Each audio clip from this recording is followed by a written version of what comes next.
Hello there, good people of the world. Tonight I am actually uh gonna be able to start. I don't know. I messed up again.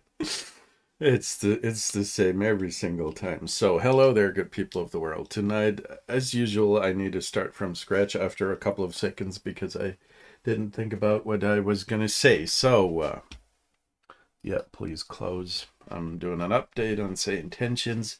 So um Before we start flying, I wanted to give you an update on something special that I wanted to do, which is um, basically the idea that I want to document the progress that I make as a content creator. Uh, some people, some viewers may know, or the guys who read my website or have been watching the videos from the beginning, you might have accepted the fact that I'm trying to build a community around bush flying and simulators, especially Flight Sim 2024 for Microsoft. And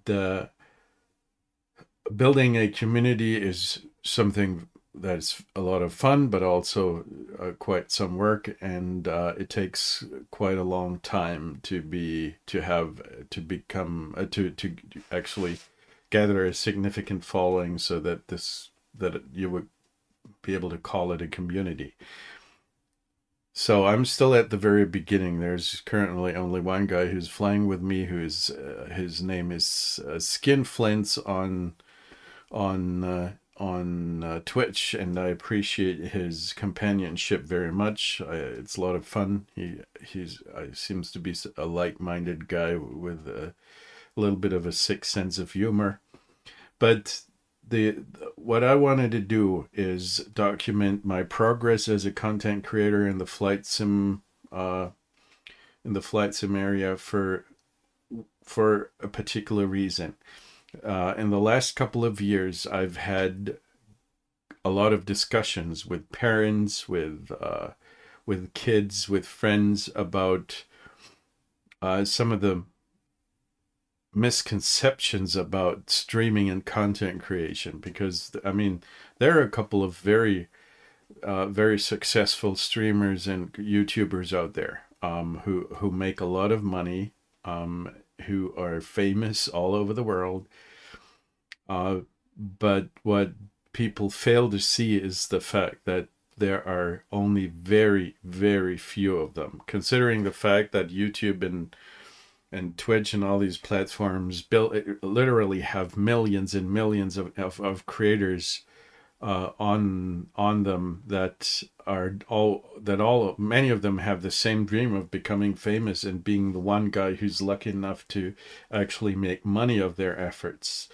Um, what I wanted to do is to prove to the kids that it is hard work and that the chance of being actually successful is very, very slim.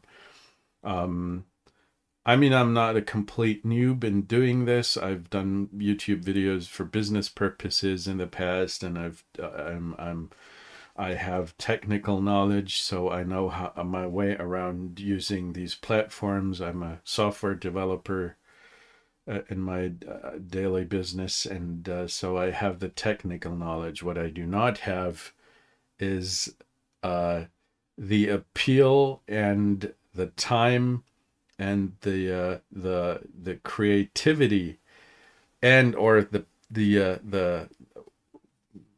patience to put in uh 10 days every single day, because I have a day job, I've got a family, I've got kids, and I've got other hobbies. So the time that I can put in to become or to create content is rather limited. Right now I'm doing 2 to 3 hours per stream, uh, which is nice. I am being given this time by my family. I can try this stuff, and currently it's a lot of fun to do this. It's not a whole lot of work because I mean I basically have created a template for my YouTube thumbnails, and I've written some text to put to basically put these texts to put them online along with the videos, but that's not a whole lot of optimization. There's a whole lot that you can possibly do to get to be more successful, and one of these things is to try to appeal to the audience and get as and you know, try to optimize your headlines and your thumbnails and make sure that everything that you do is there to attract audience and attract attention, no matter if it makes sense or not. There are a lot of YouTube videos out there, as you can see for yourself, which are attention grabbing bullshit. That's not my intention. I'm going to say clearly what these videos contain, and of course, I'm going to do some funny thumbnails as far as I can, as far as I have the material for this. But I'm not going to try to fool people into just clicking on the video just to make money off of it. But of course, I want to be successful. My dream is to actually make enough money to be able to buy some decent flight sim gear. I mean, I'm not a poor person. I don't need this money, but I'm curious if I'm going to be able to make some bucks from all of this.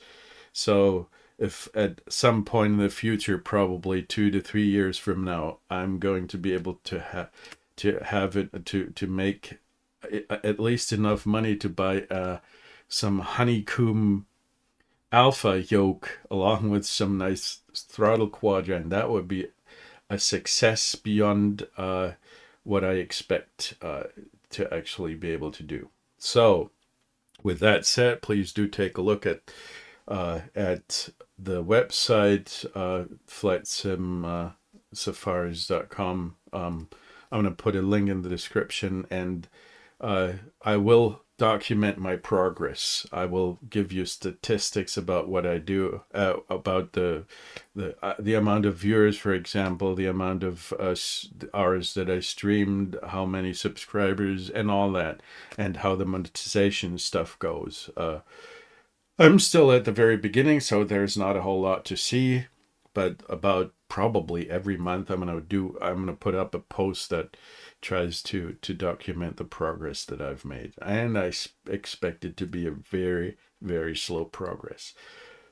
And it's also for the kids out there, from my friends and families and my own kids, just to give them an idea what it means to make content and streaming stuff.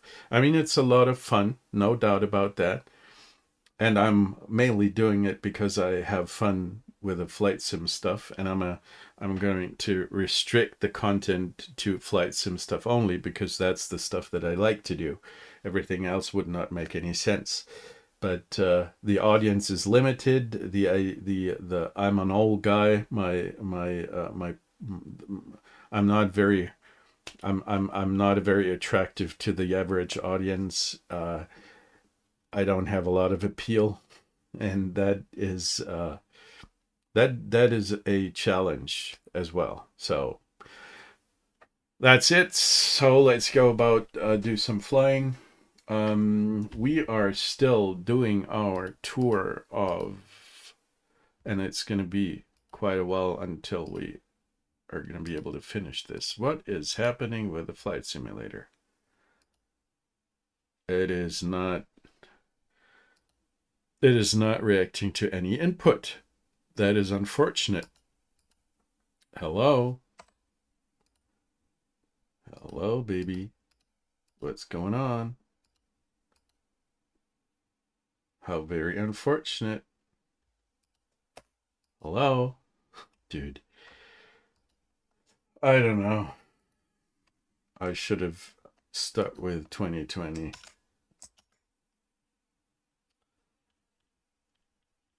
Oh, come on.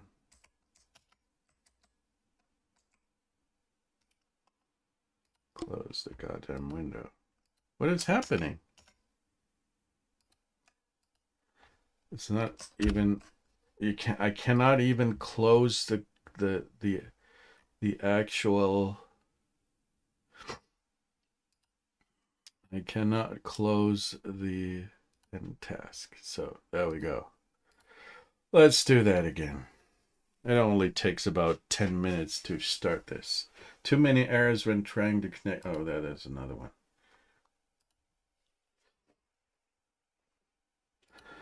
I don't know. This is Microsoft stuff. This is what you get. You get what you pay too much for.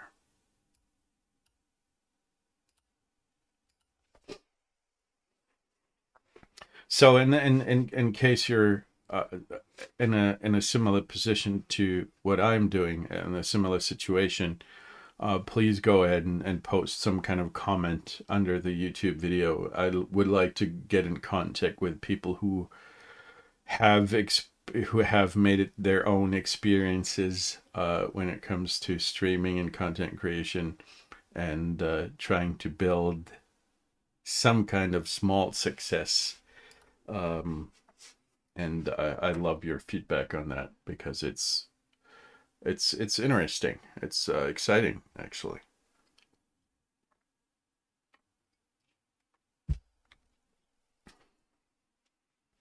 So as I said yesterday, I was doing barbecue today with my family. The weather outside was extraordinary, considering the fact that we're still in March, but the weather, it was so warm outside that I was actually sweating, and I was able to run around in a t-shirt. That was quite astonishing, a little bit unsettling because it's so early in the year and so warm already.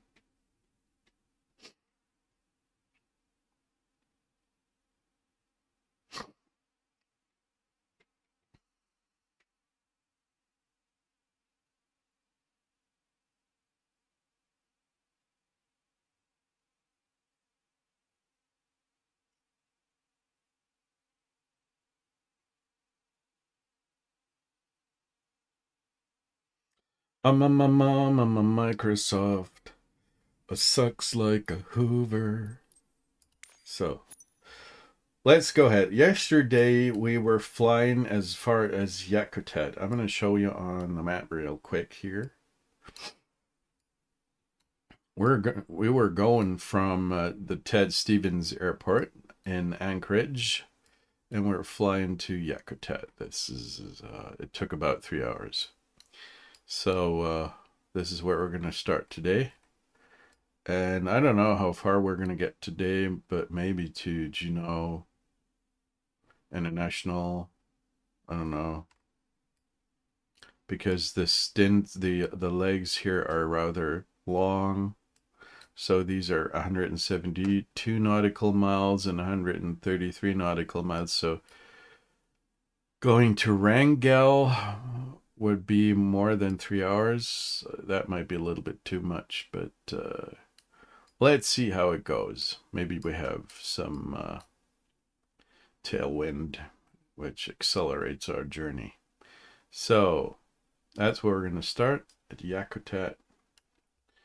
I'm going to zoom in and see where we are. Let's create a free flight.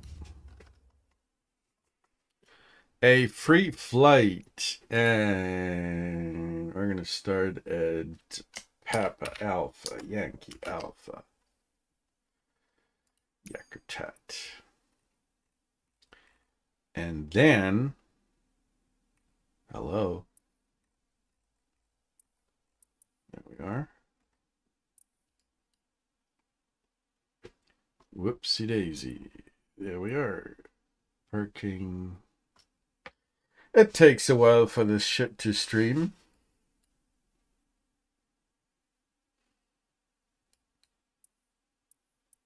How about that one? Parking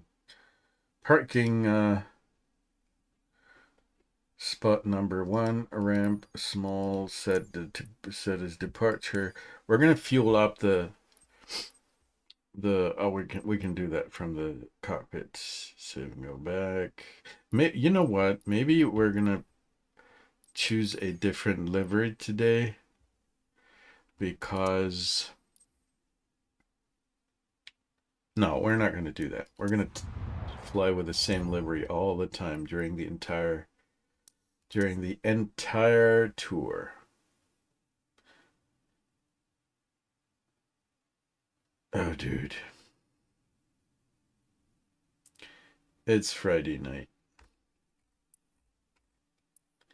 So that's it. Start flight.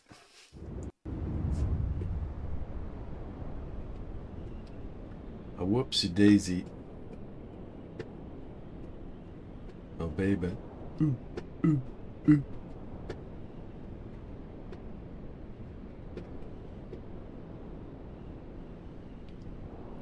Nice clouds, no doubt.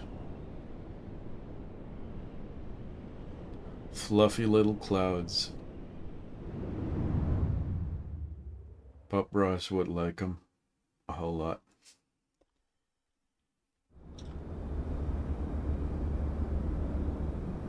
Ready to fly. Oh, that's not a nice view. Let's jump in. And the first thing that we're going to do today, we will be carrying passengers just for the heck of it. Let's see, we've got luggage. No, we don't need any luggage. First of all, I'm not sure how this works because I've not been using this tablet stuff yet. I'm not too familiar with 2024. The aircraft. Flight performance, checklists, flight performance, maybe? Center of gravity? No, I don't care right now. Pilot book settings, flight planner, luggage, passengers. Let's put in some passengers. How about, I don't know. Uh-oh. 6 passengers and some additional cargo, maybe, I don't know, maximum total weight. Hello? Didn't I just tell you to put in 8 passengers? No, 6 passengers. There we go. Why does he not take my 6 passengers? What is it with you? I do have seats, don't I?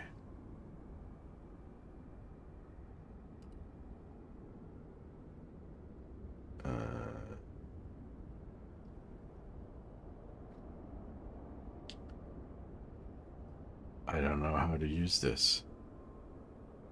Obviously, I'm doing something wrong. Or this shit doesn't work because the plane was not meant to do this. It might be a compatibility problem because the plane is not made for 2024. So let's end the flight and reconfigure it. Let's go ahead and put in some passengers and some blah blah. Fuel and payload. Manage fuel. We're going to give it some more fuel. Hello? What is it? Manage fuel. I want to add some fuel. We're going to put in 100% fuel because I don't know how far we're going to go today. Oh, dude. Whoever was thinking that it seriously is silly as fuck. Manage mass. No, I don't want to use this. Passengers and cargo. Okay, I did the refuel stuff. What the I just want to... Who was inventing this stupid interface?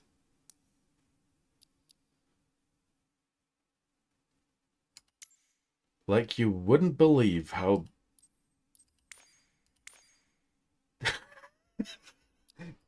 What is it? What the heck is it? What is wrong with this system?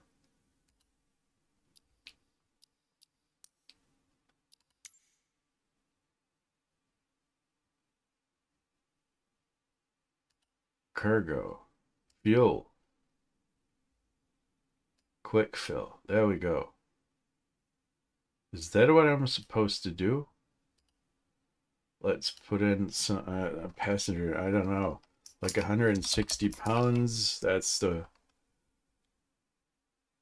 What is that? No, these are the cargo pods, right?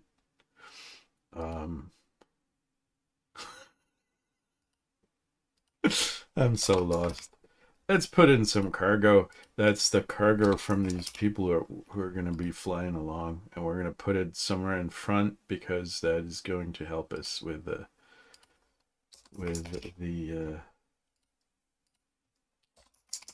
center of gravity. There we go. Okay, we've got 100% fuel. Now let's put in some... Only 2 seats. I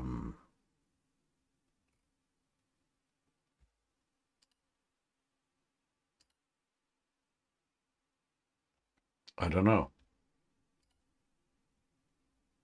This is all very weird. This is all... all right, so...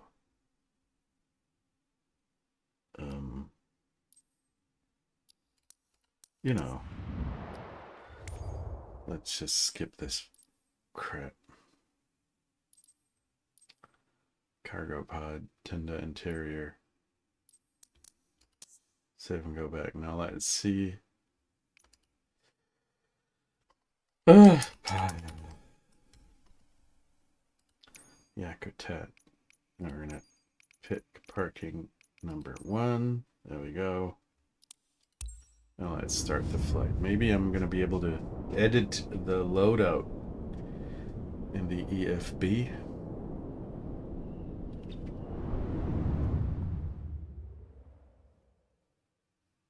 Here we are. The weather was looking better last time I loaded this. This is a bit weird. Let's get into the plane and get off the ground before it's... Oh, it's actually raining. Look at that. Okay, so let's get back to the electronic flight. But wait, yes, we do have passengers. At least that. 6 passengers. They're all looking very... I'm not sure. Are these the developers, maybe? Of this entire business? So, and we've got cargo. Let's go ahead and start it up. Whoopsie, whoopsie daisy. Shibbity. Here we go, here we go. Strobe on, blah blah on. We can already go ahead and put on the pitot heat because I know that we're gonna get... the temperatures are very low, 4 degrees Celsius. So, and we're gonna pull the plug on the standby attitude stuff to save a couple of frames per second. Okie dokie. That's all very nice and dandy. Let's take a look at the cabin temperature. We're gonna put everything on auto. And we'll make sure that the temperature is in a range that is bearable. Here we are, and now we can... Let's hope this thing doesn't go nuts today. So let's start the engine.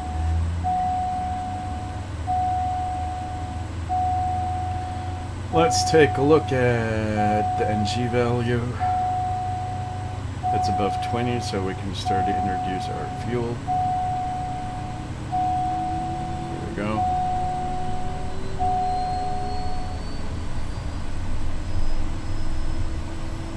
ITT peaks out at about 560 as usual. Since outside temperatures are cold, ITT value is rather low as well. We can turn off the starter now and the ignition, and we don't need the auxiliary fuel pump. anyways, so next, let's take a look at the checklist real quick. We did turn up on the engine, so next step would be to call ADAS and see what's going on here. Yakutat Airport, that is the automated surface observation system. Let's go ahead. Airport, automated surface observation. 1953 Zulu. Wind 100 at 7. Visibility 10.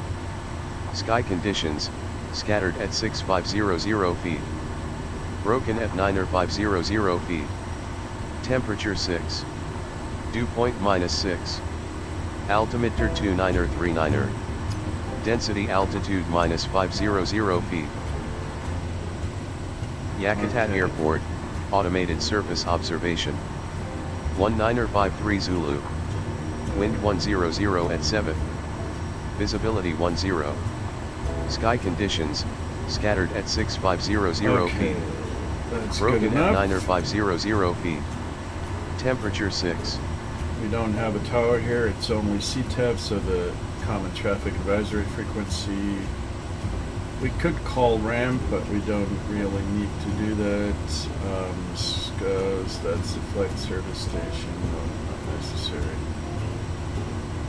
So let's make sure to adjust the altimeter to the right value. There we go. Autopilot, let's configure the autopilot. We're gonna go to, like, I don't know, looking at the radar, it's pointing to the north. We're flying to the south. The radar doesn't look too bad. It's not a whole lot going on, at least not in our vicinity. It's gonna get a little bit more clouded here to the south, but let's say we're going to go to 8,000 at first, or maybe 5,000. I want to see something from the landscape. So, or maybe even 3,000 for the beginning, and we can adjust that value later on. We're going to climb with 1,200 feet per minute, and we're going to do flight by heading, yaw damping, flight director is on. Okay, and the initial vector that we want to be flying with is 34 degrees. We can put that into the heading already.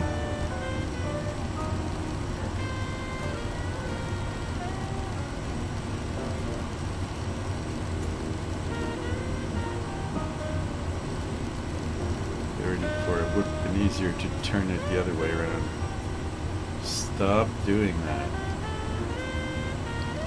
34 degrees. There we go. Something like that. I need to reset my view.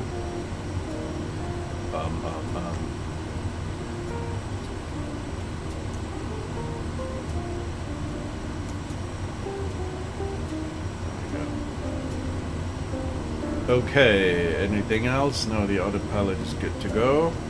That's alright. So, next up would be check the controls. Make sure the ailerons are working. The fighter is doing fine. The flaps are working. Yes, they are, sir. Or ma'am.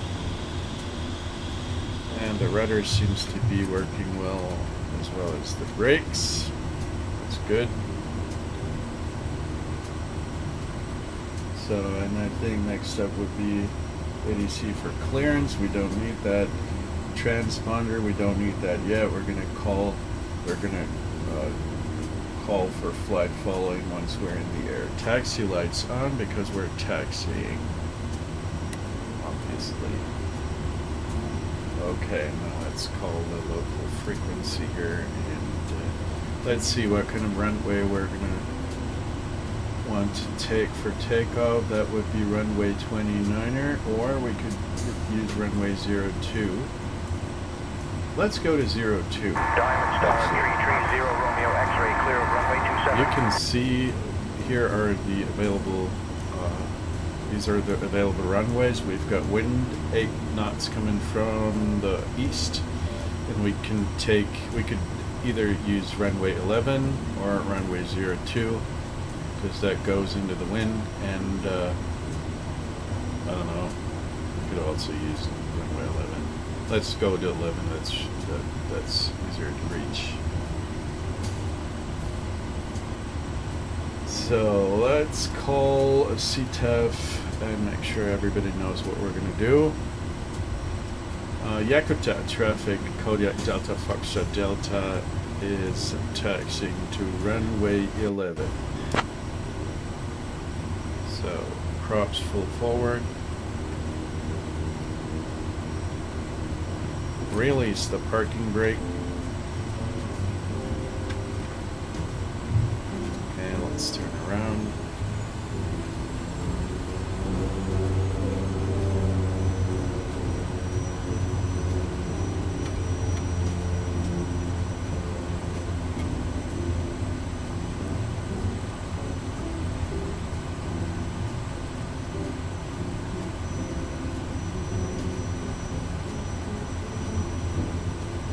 It's a little bit hazy, actually. The weather is not perfect, not at all. But it doesn't really matter in a plane like this. This thing is... The last couple of tours that I did, I flew planes that were not able to fly in bad weather, but this one is. So the last tour that I did was Flight of the Cannibal Queen, where I flew a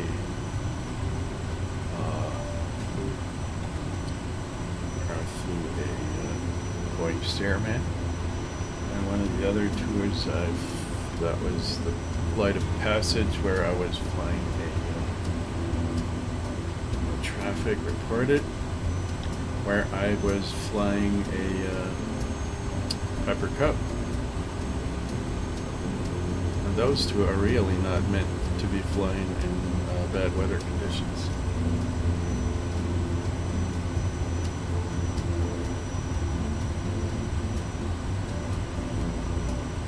So let's go ahead and increase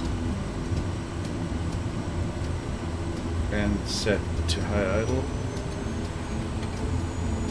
and lower the flaps to 20 for takeoff. Yakutat traffic, Kodiak Delta, Foxtrot Delta is taking off runway 11, heading to the southeast. Yakutat.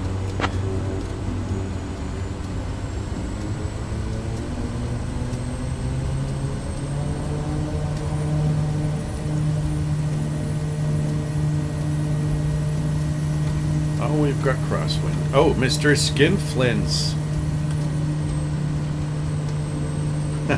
There he is.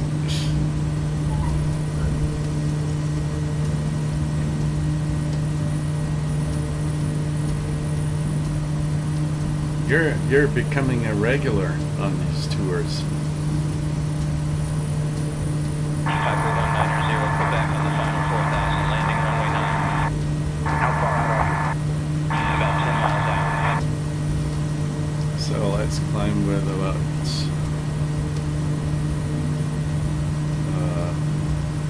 110 knots. Raise the flaps at 95.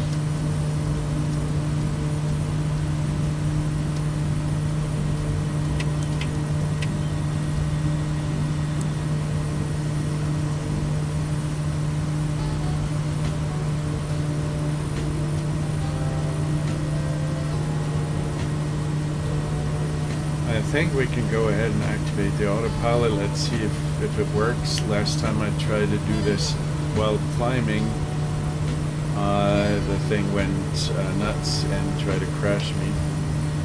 But today, it kind of seems to work. but it's not going. It's not doing. It's not doing heading. Yes, now it is doing heading.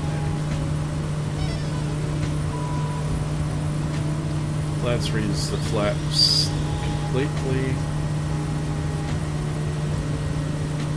and reduce the RPM to 2000.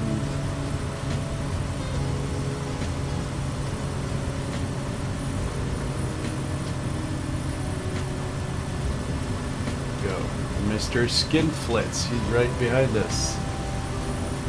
So nice of you to fly along again. Look at these beautiful mountains.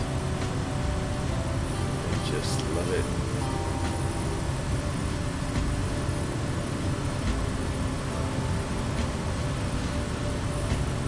We should be flying at a heading of 94 degrees, not 34.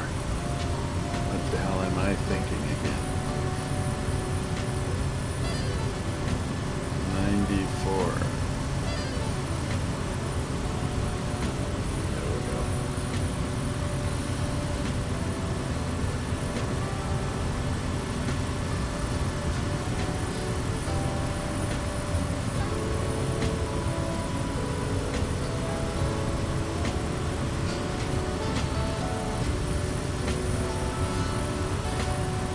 It is a little bit hazy, don't you think?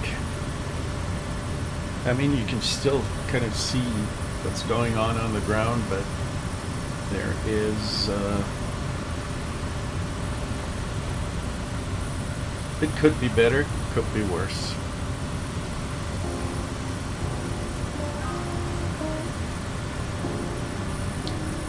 So how was your day, Mr. Skinflits? We're at 3,000 feet. We can reduce the torques to about 1,300. There we go.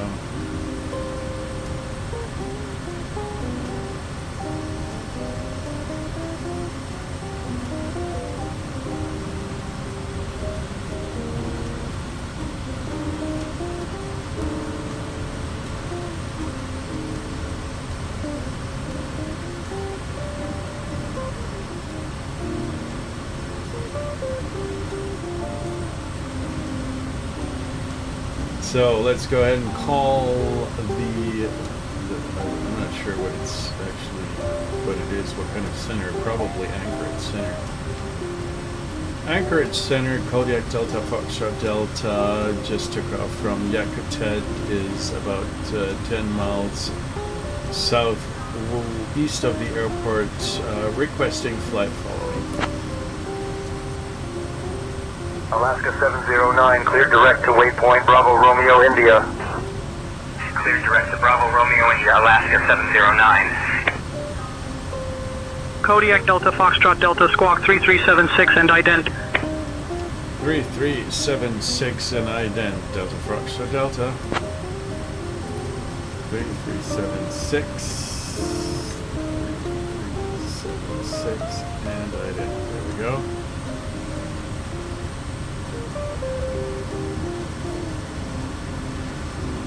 Kodiak Delta, Foxtrot Delta, radar contact 7 southeast of Situk Airport at 2900 feet, heading 093, Yakutat altimeter 29.38. Altimeter 29.38, Delta Foxtrot Delta.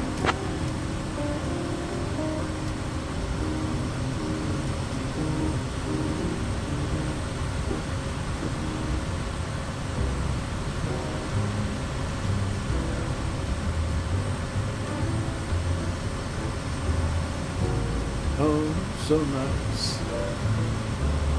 Mr. Skinflits. Flints. I'm sorry. Flints.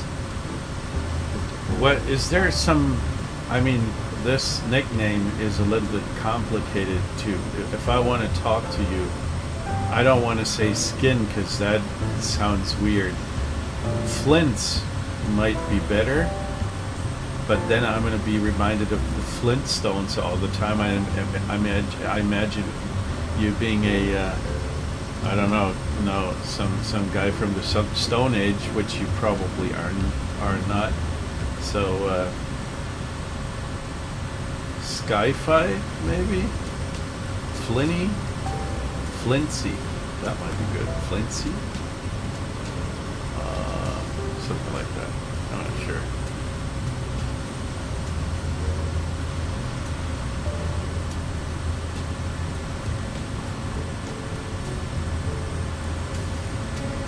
You aren't very talkative today, are you? There's no message on the stream chat yet. Would you be as kind and at least say hello? Up to you, some just say skinny. Skinny might be good enough, yes. Skinny. Skinny? Are you a skinny guy? Like my daughter, she's just, I don't know, she doesn't have an ounce of fat on her. She's so small and petite, and she's just basically I don't know, she weighs less than a cat. Well, as you can see, I'm not skinny either. I'm more like I like to eat very well. And my wife is creating some really good food, so it's hard. It would be hard for me to actually lose weight because I'm getting fed so very nicely every day.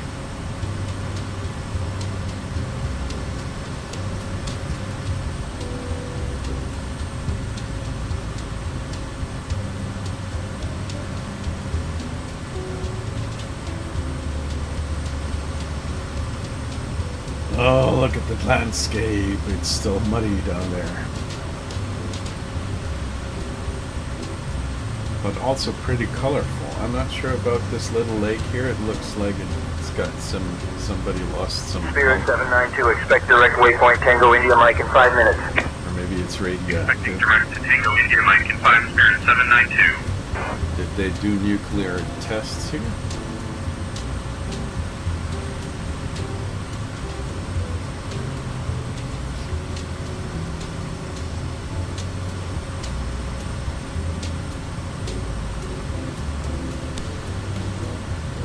Let's take a look at the radar. Doesn't look so bad yet. That might change, but let's zoom in a little.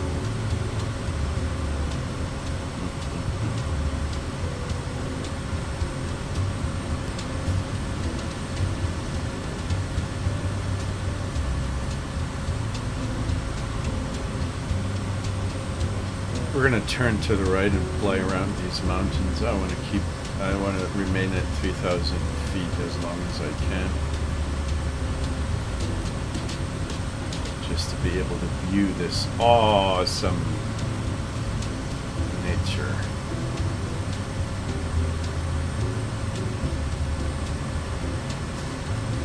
This is a little airstrip down there, isn't it? Yes, it is. That's a dirt strip.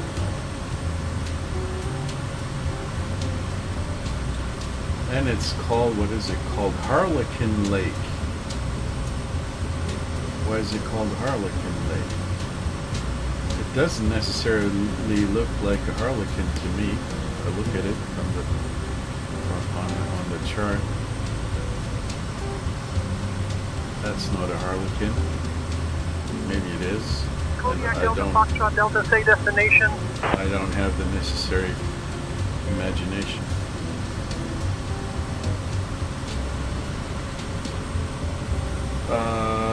He wants to know our destination, so let's take a look. What are we heading at? Anchorage Center Delta Foxtrot Delta is heading towards Juneau International, Papa Alpha Juliet November.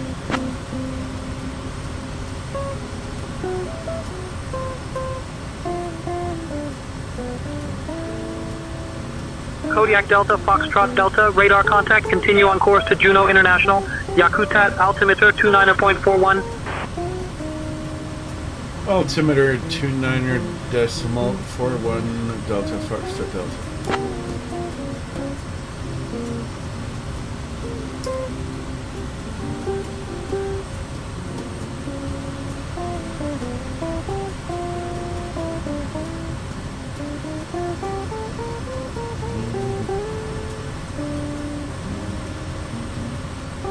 So how's your day been, dude?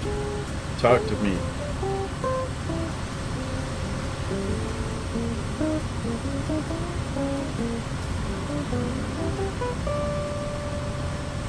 If you're tired of writing stuff, you're still very welcome to join the Discord server. You don't have to talk, but you could listen. Might make things easier.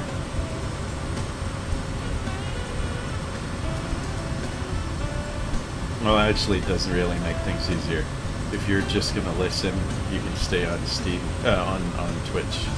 Steam, lol.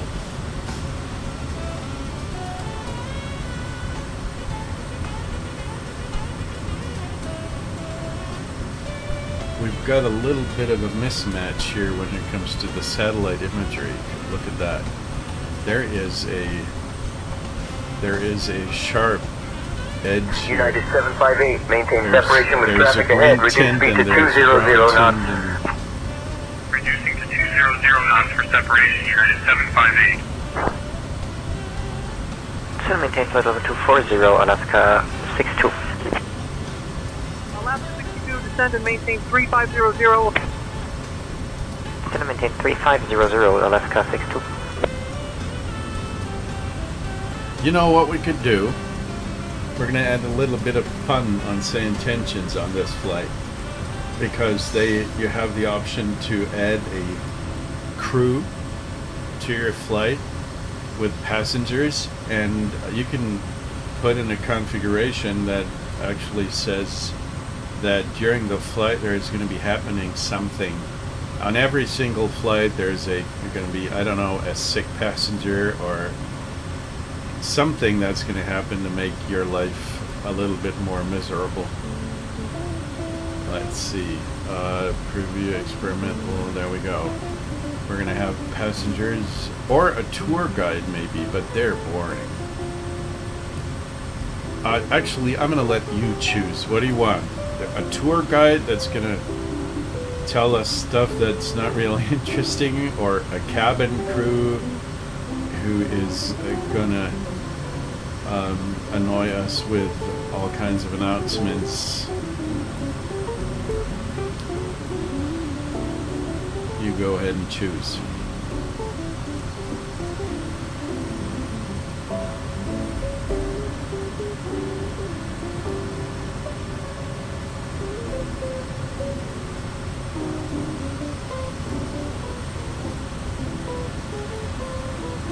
I'm going to give you 30 more seconds, otherwise I am going to choose.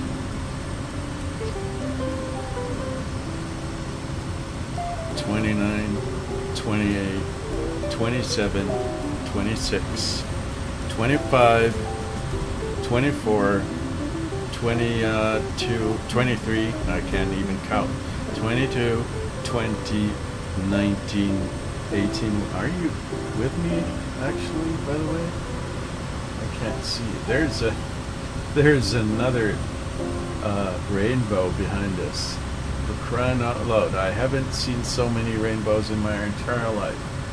In just the couple of lives that I flew over Alaska. 10, 9, 8, 7, 6, 5, 4, 3, 2, 1. Okay, we're gonna go with the cabin crew. Or maybe the tour guide. I haven't had those for a long time. So who are we going to take? Janet, she's annoying as fuck. So no, Two-Tone Murphy, I'm not sure about him.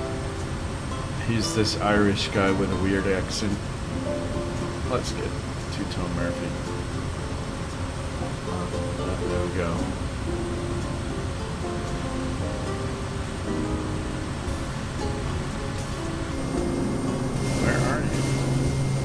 Oh, you're back there.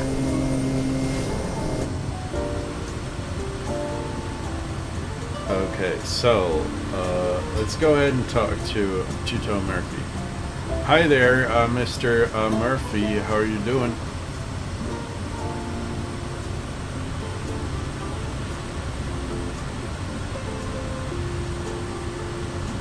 I'm doing grand, thank you. Just enjoying the view from up Delta here. 567 cross 15 miles west of waypoint at flight level 250. Crossing 15 miles west of waypoint at flight level 250 Delta 567.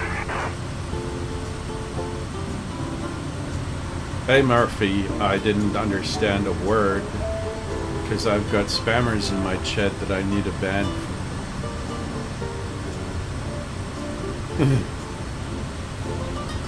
I see. Those pesky spammers can be a right pain in the neck, can't they? And just like a fly buzzing around your ear when you're trying to enjoy a nice pint. Well, I'm usually not drinking while I'm flying a plane, but of course I know what you mean.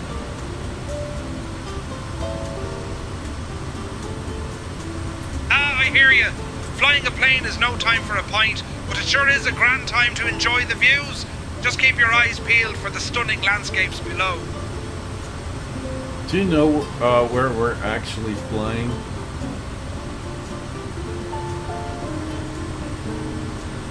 We're currently flying over the beautiful Tanis Mesa Airport just west of Yakutat, Alaska. That's actually true. I am impressed.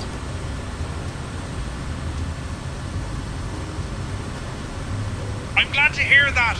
It's always a pleasure to share the wonders of the skies with you. Let's keep enjoying this beautiful flight together. That we shall, my friend.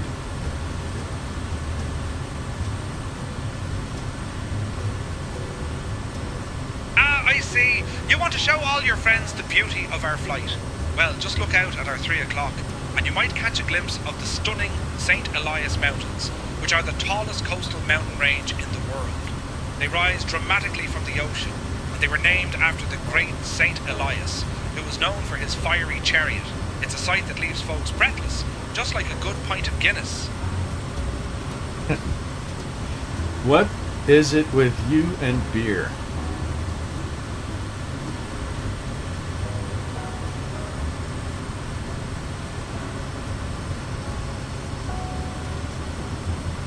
You see, my friend, beer is like the nectar of the gods in Ireland.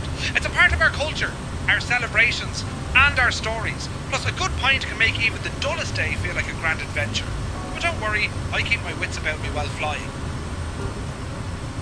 If I would be drinking a pint of Guinness every single time that I needed to keep my spirits up, I would be an alcoholic 3 times over.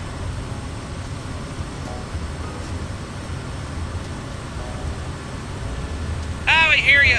Moderation is key, my friend. But I must say, a good pint of Guinness can certainly lift the spirits, just like a sunny day after a rainstorm. Just remember, it's all about enjoying the moment, whether with a pint or just soaking in the beauty of the skies. You're a poet, aren't you?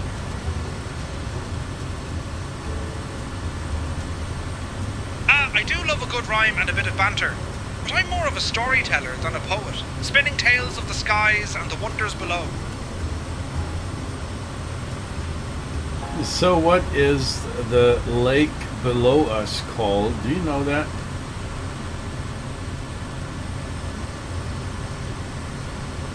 The lake below us is called Dry Bay Lake. It's a stunning body of water surrounded by the breathtaking landscapes of Alaska, perfect for fishing and wildlife viewing. United 771 contact approach on 126.45. Switching to 126.45, United 771. I can't verify what he just said because the name of the lake doesn't show up on my map, but so far the amount of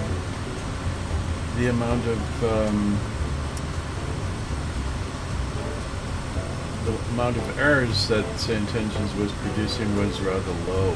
I mean, he's going to tell us a lot of claptrap, but it's not that bad actually.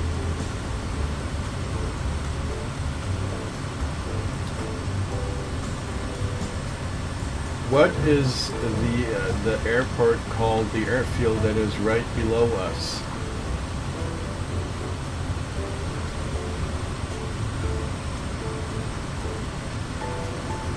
The airport right below us is called Dry Bay Airport, located in Yakutat, Alaska.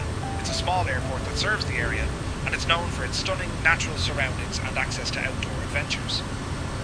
That is true. He's right. So, not bad.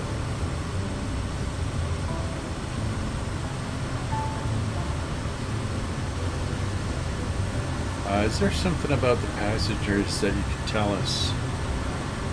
I mean, we've got 4 passengers in the back and they all look a bit shady. Is there something that I should know about them?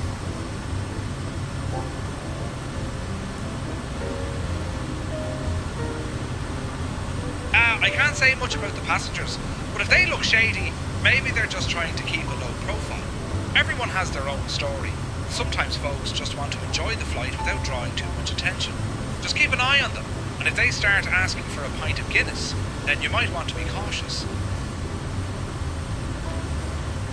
Why?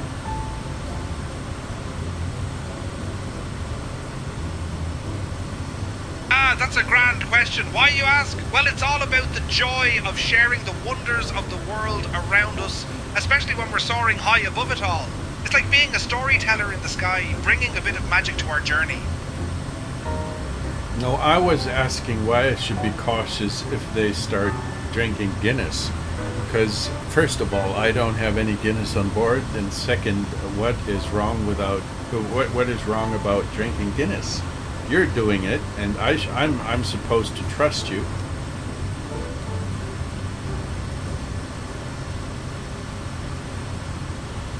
Fair point. I was just having a bit of fun there. Drinking Guinness is grand in the right setting, but when flying, it's best to keep the wit sharp and the pint on the ground. Trust me, it's all about safety in the skies. Okie dokie. Okie dokie. Let's keep this flight fun and interesting. Alrighty, buddy.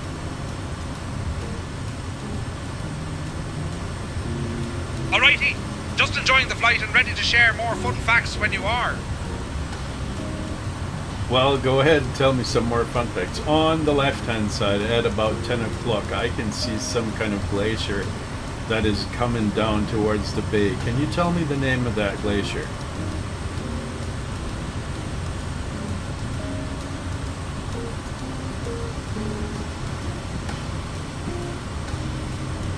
The glacier you're seeing at about 10 o'clock is the Tyndall Southwest Glacier. 912, proceed It's a direct to the Blanc magnificent intersection. The St. Elias Mountains Direct to into Blanc the stunning intersection, Southwest icy bay. 912. This glacier is named after the British scientist John Tyndall, who studied the properties of glaciers and their impact on climate. It's a popular spot for adventurers and nature lovers, and the blue ice is simply breathtaking. I think he's wrong about that. Yeah, the glacier that I was looking at, but maybe there are a couple of glaciers here that are actually named, but the one that I was looking at that is about 10 o'clock is called Grand Pacific Glacier. So there's an arrow. We found something.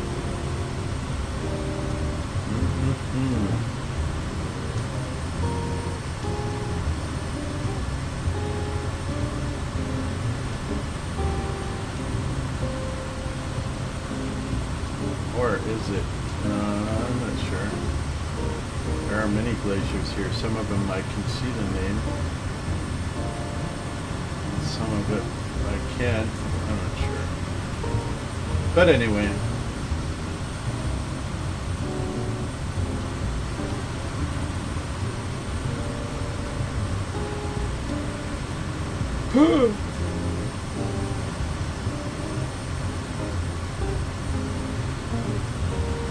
Let's see, where's Mr. Skinflints?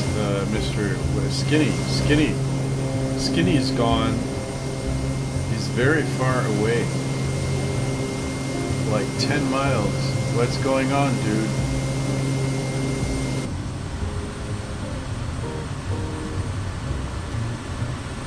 Maybe he went AFK to do some unruly stuff.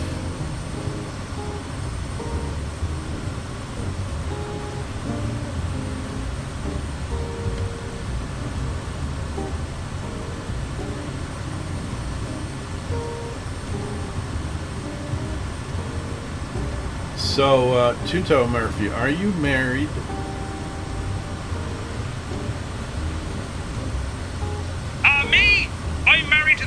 my friend. No better partner than the open air and the thrill of adventure.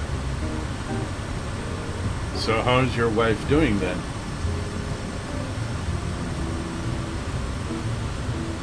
I don't have a wife. I'm married to the skies. But if I did, I'd say she's as lovely as a sunny day in Ireland. A sunny day in Ireland. What does Ireland look like, actually?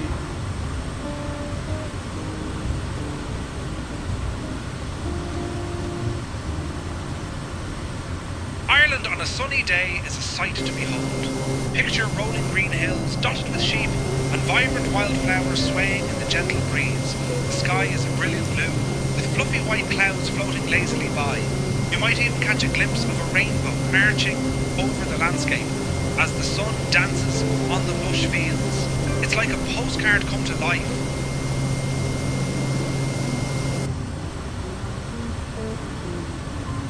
Is that true? I think you're actually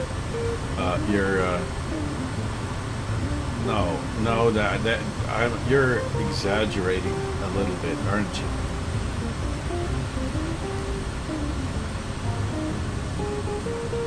Me exaggerate? Never! I just have a flair for the dramatic. United like a good 125, Irish squawk storyteller. 4321 But I identified. promise every word is true, just like the tales of 4321 United 125. Gold.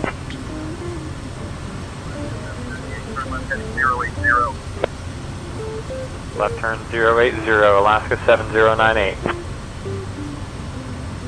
I forgot about the taxi lights and the landing lights as usual. There we go.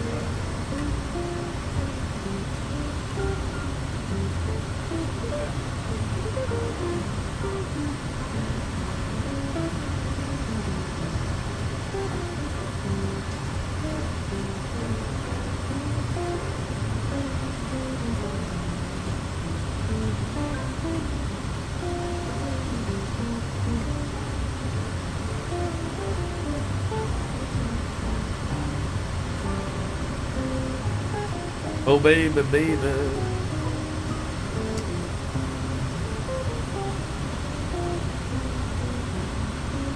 Oh, for some reason the chat is not showing up in the stream. I thought it was.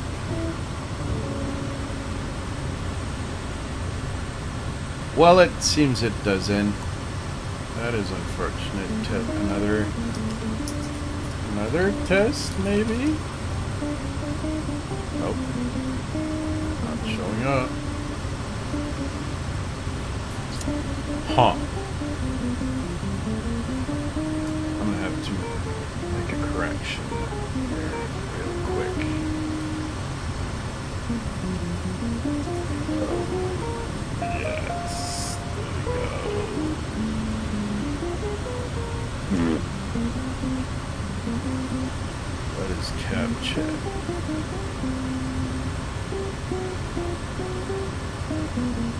There we go. That's what I was talking about. Channel name is... what is my channel name? It is flightsimsafaris.com. No, flightsimsafaris. So, no. Fade away 30 seconds. That should be good enough. Show buds. Yes, please. Prevent clipping. What the hell is that? No. Better TV dark generate. There we go. Copy and let's add it to the stream. Properties. Go. There we go. This is working. Here we are. Okay, back to the task at hand. So, before we crash into the mountains, I just wanted to let you know, Tuto Murphy, that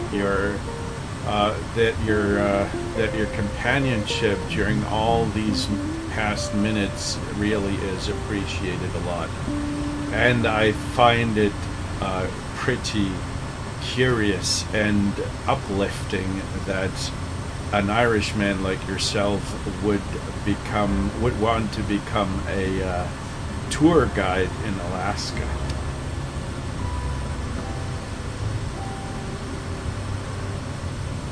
Thank you kindly. It's a grand adventure, isn't it?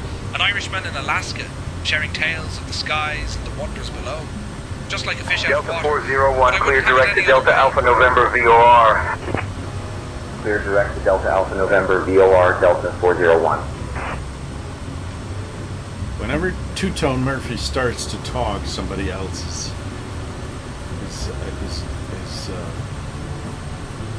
blabbering about him. Look at this nice glacier. I really love these views.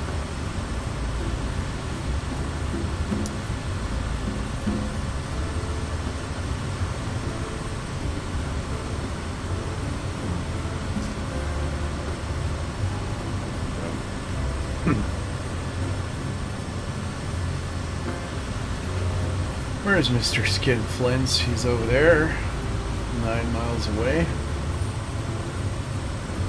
I hope he doesn't get lost.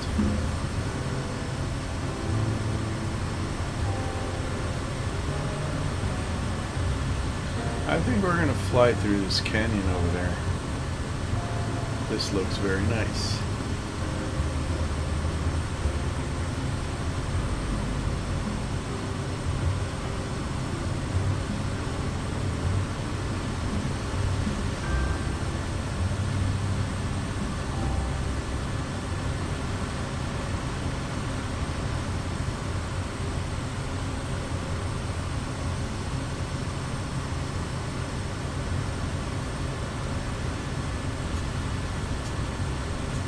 Bit of turbulence from these mountains.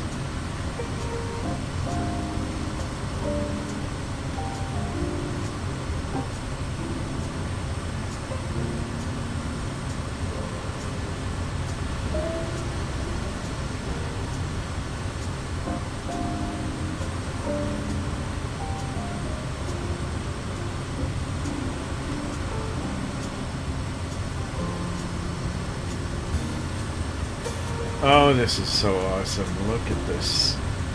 Look at these glaciers. It is beautiful.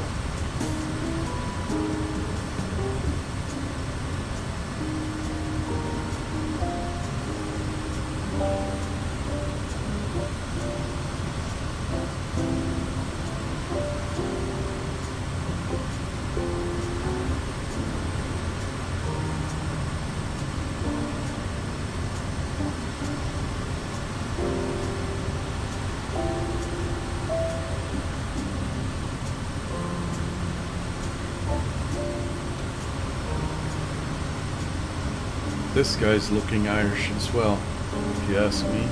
He might be a... Or maybe he also looks a bit like the guy who's developing X-Plane. What's his name? I don't remember. He looks a bit like him.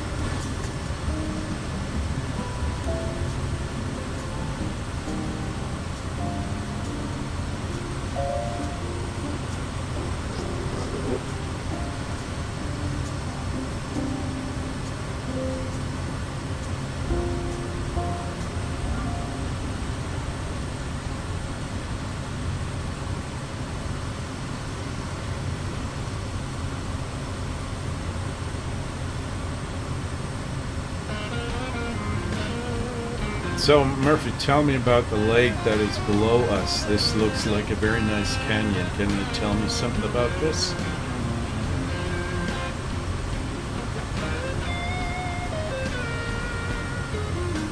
Below us is the stunning Alsek River, which carves its way Southwest through 507, turn right, heading 045 vectors for spacing. It's a sight to behold.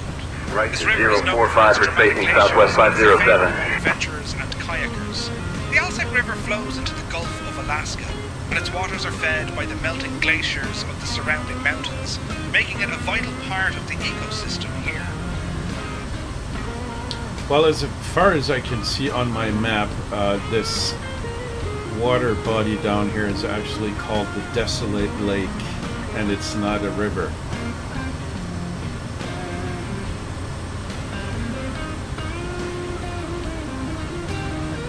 Ah, Desolate Lake, you say? Well, isn't that a curious name? It might look a bit lonely from up here, but it's a hidden gem in the wilderness, surrounded by the rugged beauty of Alaska. This lake is known for its serene atmosphere and is a favourite spot for those seeking a bit of solitude in nature. Just imagine the stories it could tell if it could speak. I'm more curious about the fact that you didn't know that this is the Desolate Lake. I mean, who doesn't know the Desolate Lake? It's one of the greatest sightseeing spots in all of the world. Oh, look at this beautiful glacier to the left. What is it called?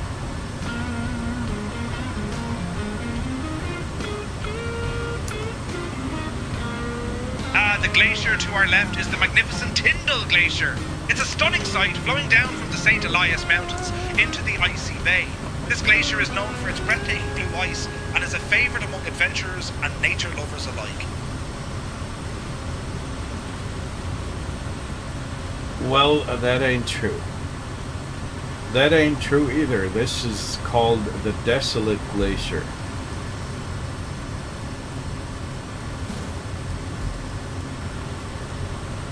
My apologies. It seems I've mixed up my glaciers. The Desolate Glacier is indeed a remarkable sight, and it flows majestically into the surrounding landscape. It's a lesser known gem, but it has its own unique beauty, just like a hidden treasure waiting to be discovered. Now it starts to get annoying. After a while, I mean, I've used this particular... What country I am, what I'm flying over, that's Alaska. Hello there, Zeus.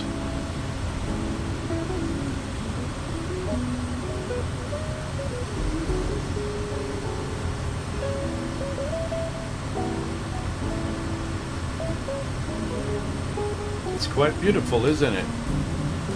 It looks very stunning. To make another screenshot, I just can't help it.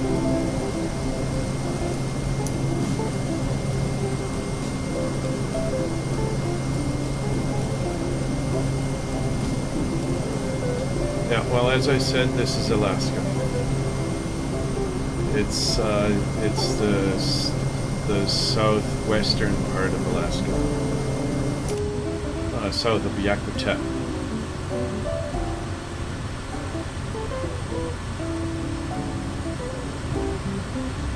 Look at that glacier. This is like awesome.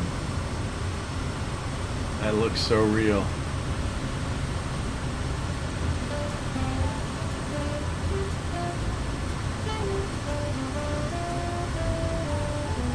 So how do you do, Zeus?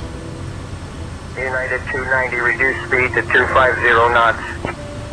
Reducing to 250 knots, United 290.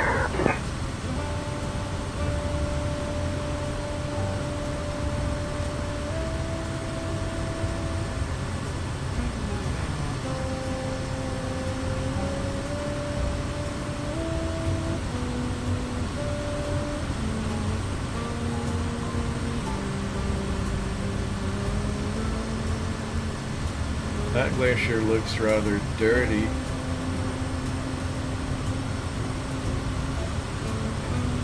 But I think this, yeah, well, it's a glacier that's probably starting to melt. There are a lot of rocks visible. I'm not sure if this is the real thing, or if the real thing looks like this, but it sure does look nice in the simulator. Oh, we should make sure that we don't run into the mountain.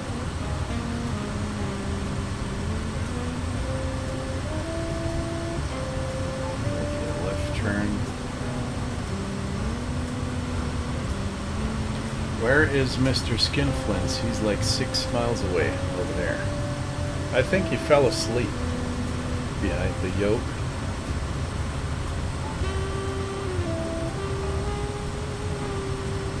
Skinny's flying with me. He's been flying with me a couple of legs so far, which is nice.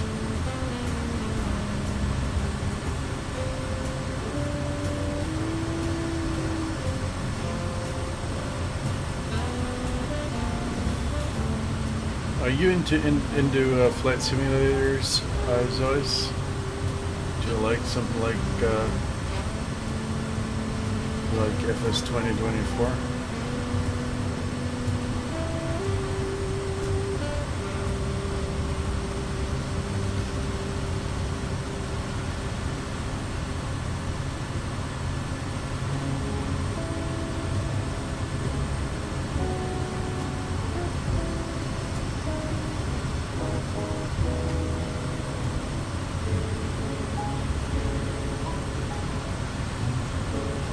Passengers, they're still not puking. That's nice. We've got barf bags. By the way, you guys, we've got barf bags under the seats, so in case you get sick, please do use the bags. Murphy, what are we gonna do if these guys in the back start to get sick?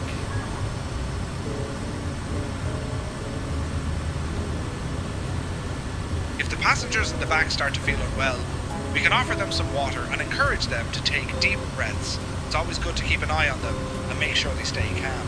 If it gets serious, we can always look for the nearest airport to land safely. That's not what I put in my schedule. There is no way for me to just land somewhere. I want to go where I want to go, and I'm not gonna. I'm gonna push them out of the door if they start to puke on my seats or something like that.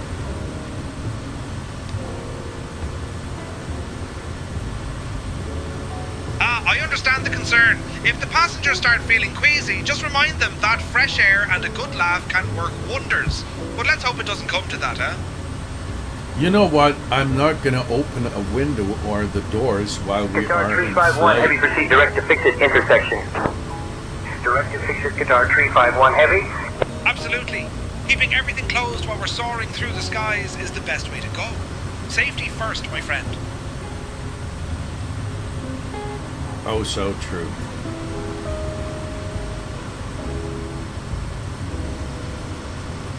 Absolutely. It's always a pleasure to share the wonders of the skies with you. Let's keep enjoying this beautiful flight together.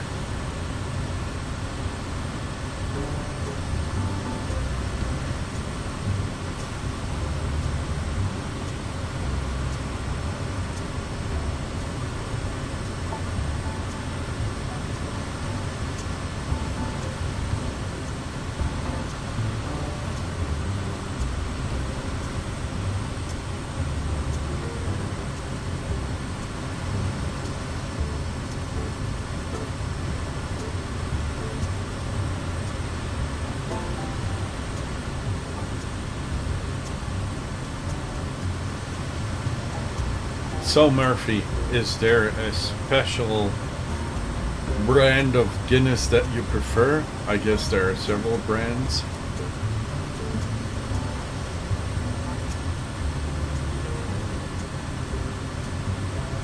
When it comes to Guinness, it's all about the classic stout for me.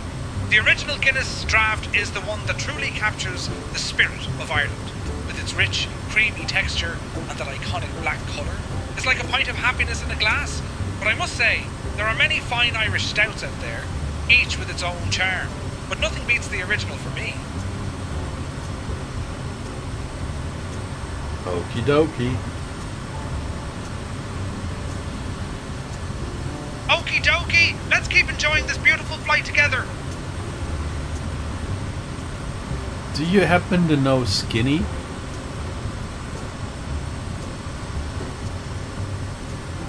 Skinny, you say? Well, if you're referring to the term, it often describes someone who's quite lean or slender. But if you're talking about something else, I might need a bit more context to help out. Now, I've got someone with me. He's about 4.5 miles to the right to 3 o'clock. And he's not really responding to anything. I hope he didn't fall asleep. But this guy, he's called Skinflints. I'm going to call him Skinny. So, did you know him before we did this tour?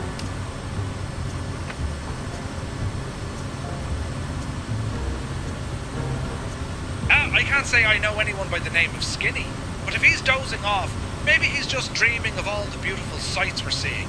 Let's hope he wakes up soon to enjoy the adventure. Yeah, because I mean, he's behind the yoke. He's actually flying the plane. Currently, I believe he might be using autopilot. But isn't it a little bit dangerous to fall asleep behind the yoke? What do you think?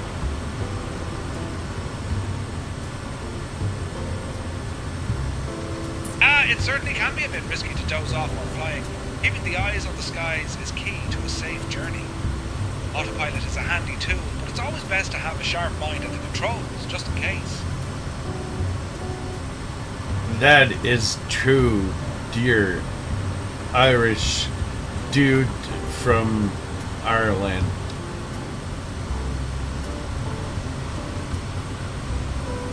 Indeed it is, my friend. Just like a fine pint of Guinness, the truth is always Cessna refreshing. 402, Papa Echo, maintain 8500 traffic, 2 o'clock, 5 miles. Maintaining 8500, looking for traffic, Cessna 402, Papa Echo.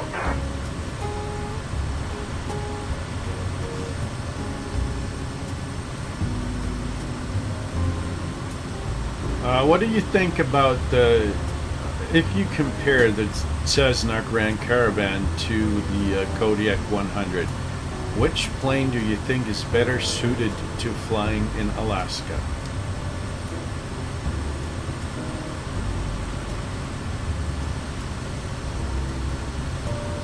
Comparing the Cessna Grand Caravan to the Kodiak 100 for flying in Alaska is like comparing a fine Irish whiskey to a stout.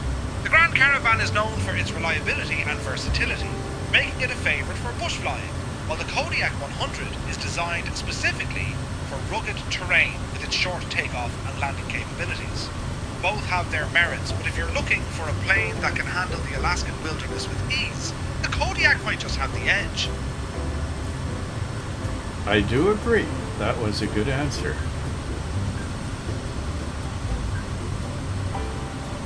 Thank you kindly. I'm glad you enjoyed it. Let's keep the fun going as we soar through these beautiful skies. Let's talk about bigger planes. If I were to choose between a, let's say a Boeing 787, that's a Dreamliner, and a Airbus, I don't know, Airbus 350? What, I don't know what's actually comparable to the 787. Maybe you can tell me.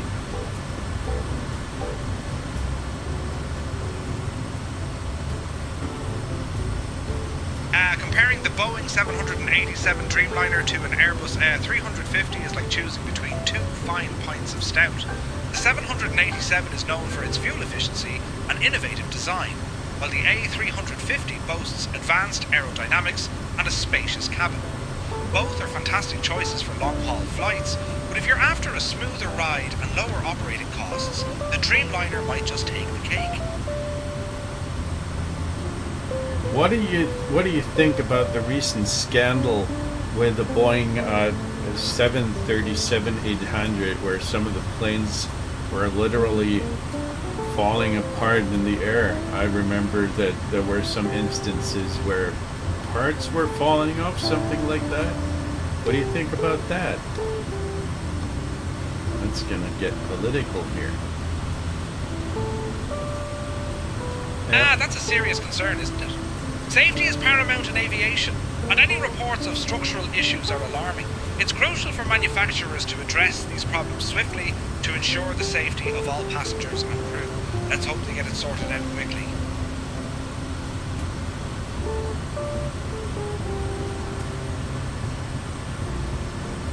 Well, maybe I should be flying by hand for a minute, because there is we're on the left-hand side here. There is going to be Juneau International, and I want to fly towards this airport and maybe make a quick touch and go, because I've not been doing a whole lot of landings lately. I just want to stay current.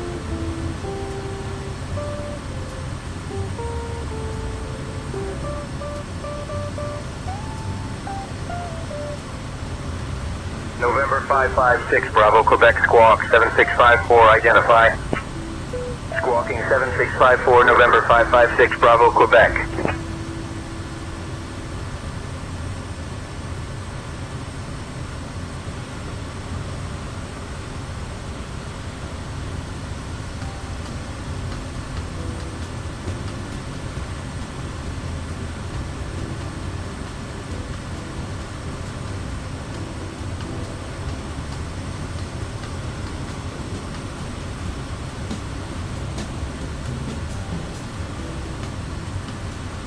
You know what? Actually, we could. Yeah, we're gonna follow this little canyon here. That looks very nice.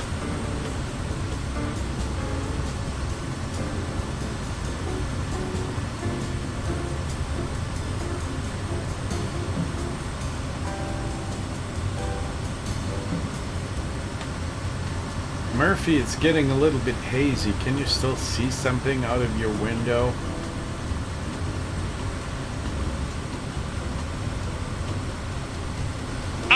I can still see plenty out of the window.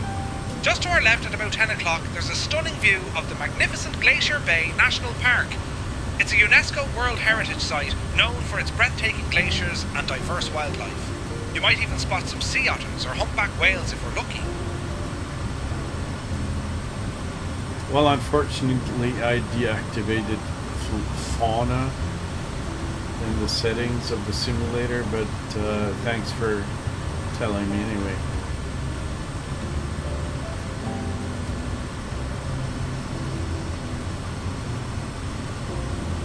No worries at all. Sometimes we have to make choices, just like choosing between a pint of Guinness and a shot of whiskey.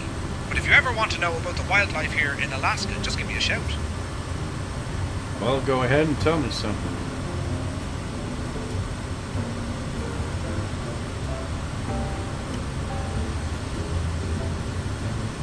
At our 12 o'clock, about 5 miles out, you'll see the stunning Glacier Bay National Park.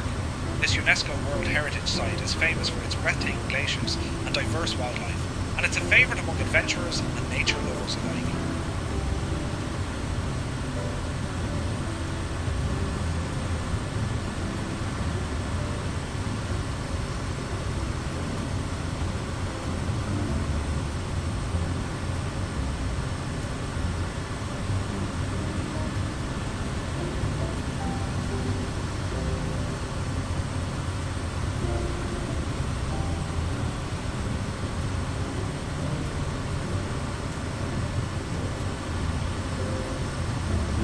That glacier sure does look nice.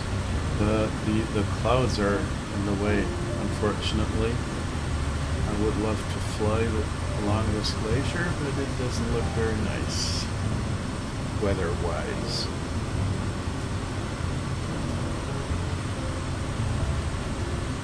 Oh, I think Mr. Skinflint's actually woke up. He's closing in rather quickly.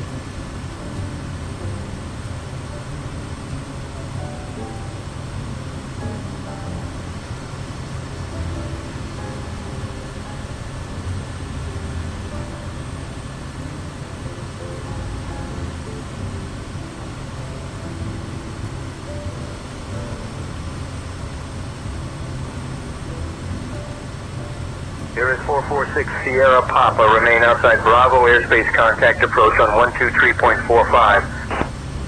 Remaining outside Bravo. Switching to 123.45. Sir, is 446 Sierra Papa.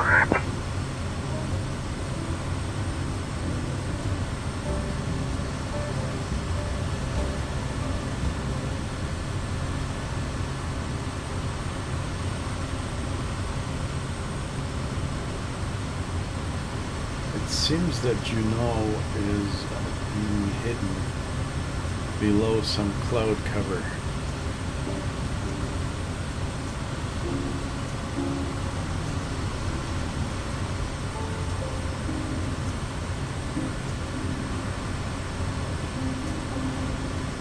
I'm going to fly into this bay here.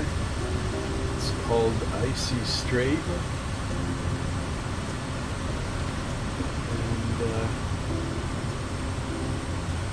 then we'll make an approach on Juneau. But you know what? I'm probably going to fly longer tonight.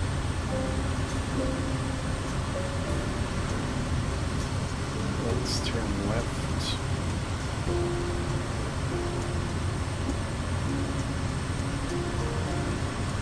It's a good day to be flying.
It's starting to rain.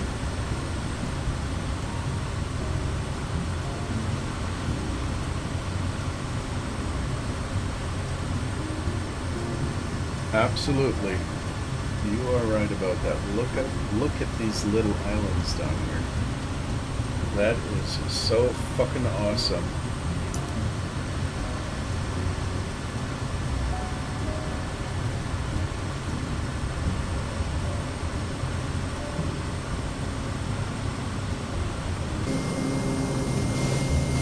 Southwest 280, continue climb to flight level 290.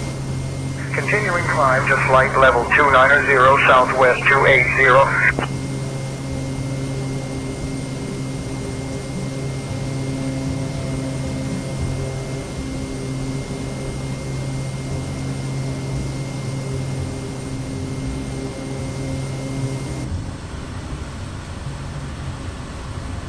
So let's turn left.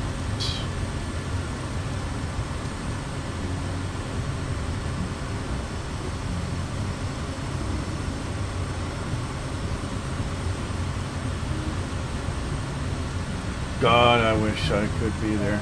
These little, these little, I don't know what they're called in English, some sheer islands or something like that. But this is so awesome.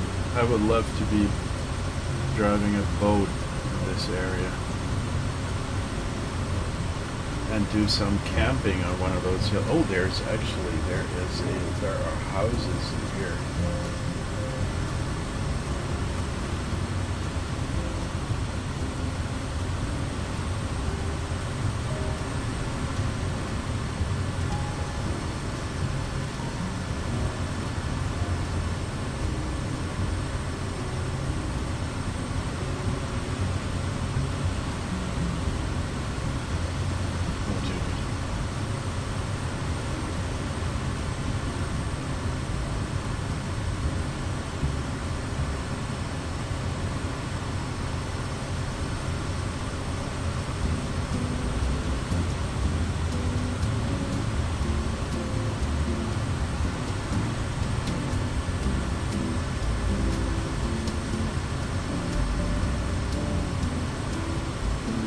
what is it called if you're not homesick, but the opposite? If you're looking to go somewhere else, is there a term for this in American English? Something like holiday sick?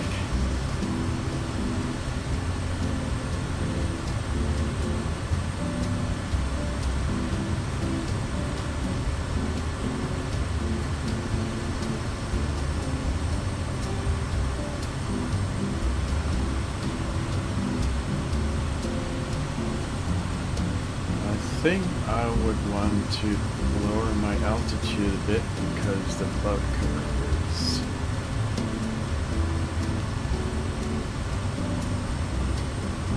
thickening here.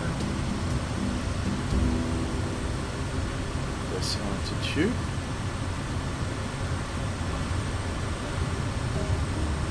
Let's see how low we can go.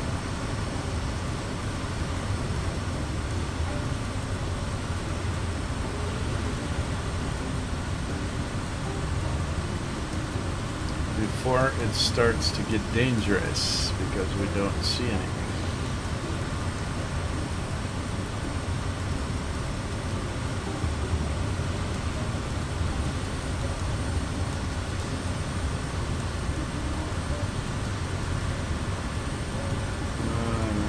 I don't think this is going to work.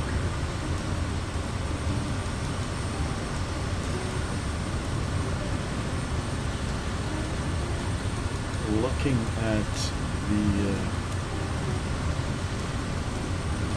virtual horizon here, we should be flying under this direction. Hawaiian 104, climb and maintain flight level 410. Climbing to flight level 410, Hawaiian 104. And then I can reduce the altitude a little bit more, maybe, because we're not going to crash into a mountain.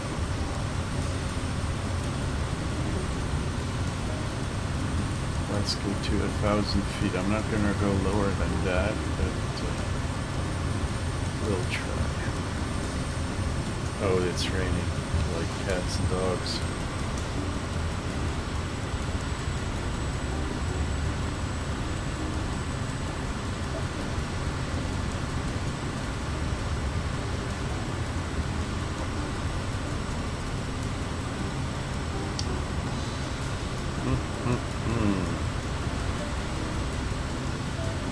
But we are able to go below the cloud cover, below the ceiling. That might actually work.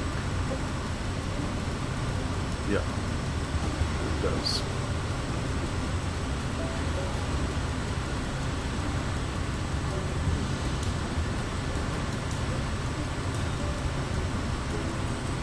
But it's raining everywhere.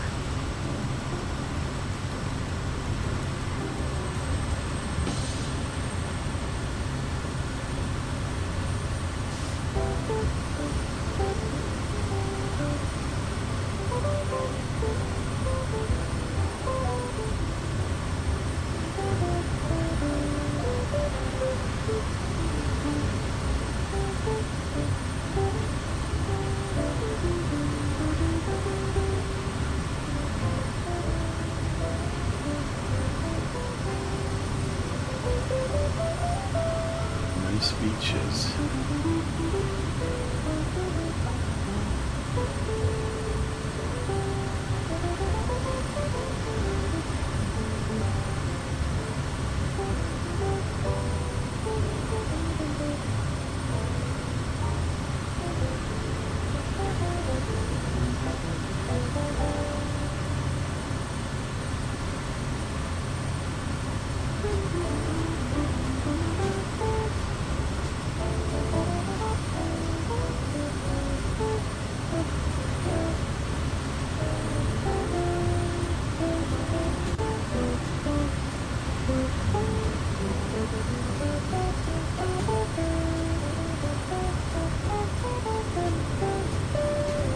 Let's zoom in a little bit on the map. Go. Yeah, there's quite a lot going on here on the radar. Some thick clouds and grain probably. And it's actually visible. These clouds are heavy. And there's rain coming down everywhere.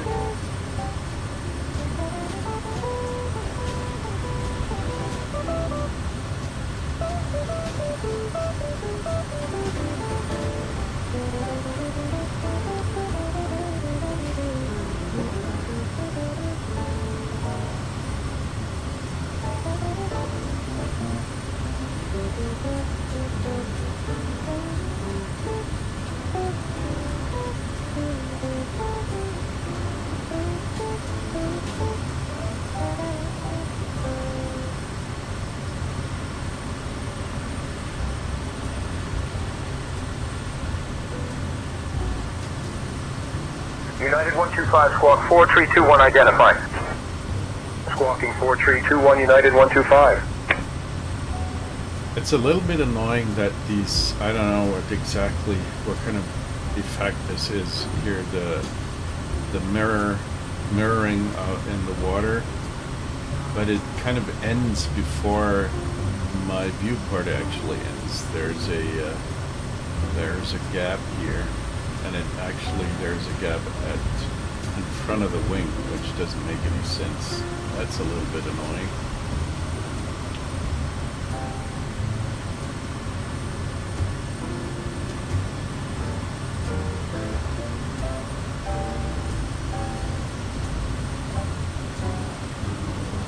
Let's try to fly between those walls of rain. We're going to snake our way through these.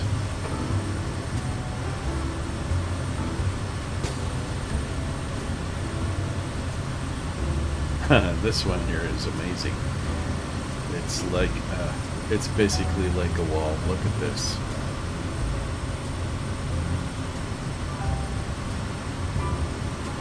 A wall of heavy rain and fog.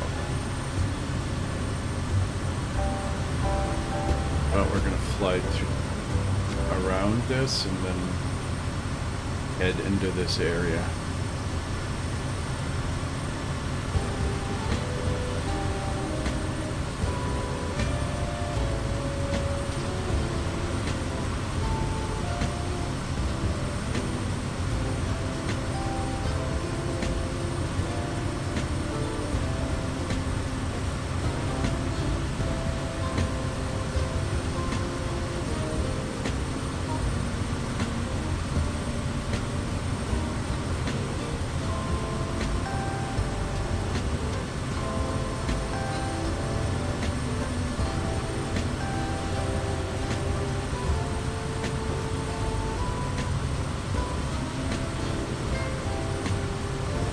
I'd seriously love to have a real physical heading bug.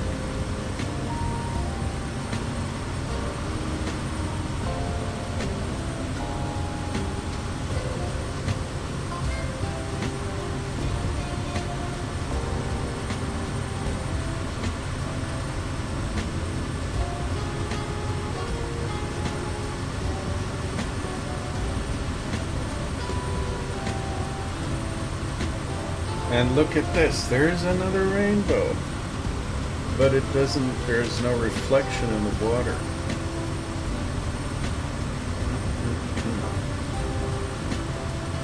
It's a double rainbow.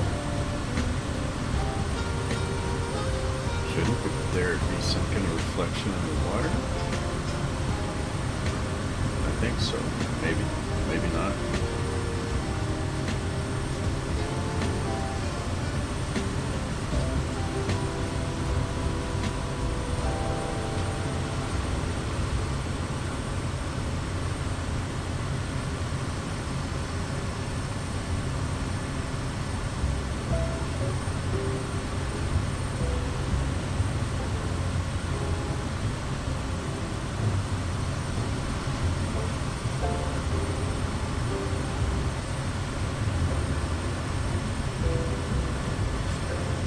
What's the time, by the way?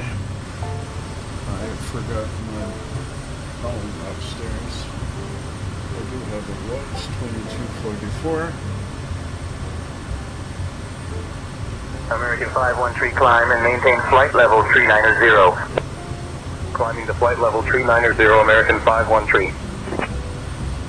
Well, you know, I think we're gonna, at least I'm gonna land at Juneau and then call it a day.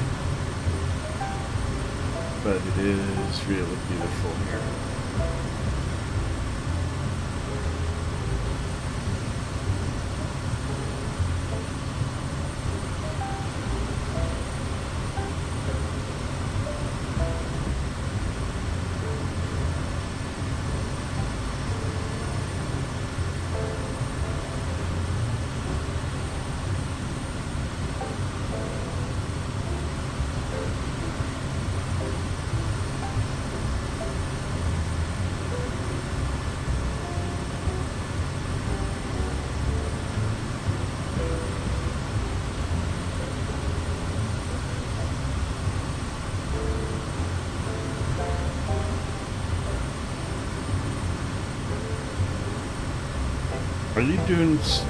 Are you doing skinny? Should be MVFR. Yes, marginal VFR.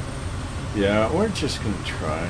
I mean, it's still only a simulation.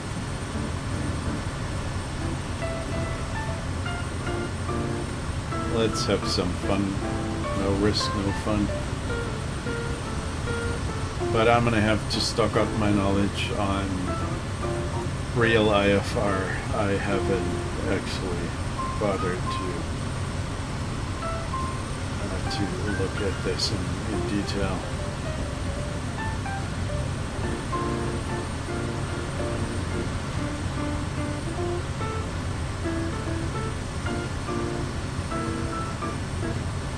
But maybe I should, just for realism's sake, because I think it's fun to actually be able to do it and to know how to do it in this particular plane. I would expect that the Kodiak is an IFR capable plane, so I'm gonna watch some YouTube tutorials on this so to get up to speed.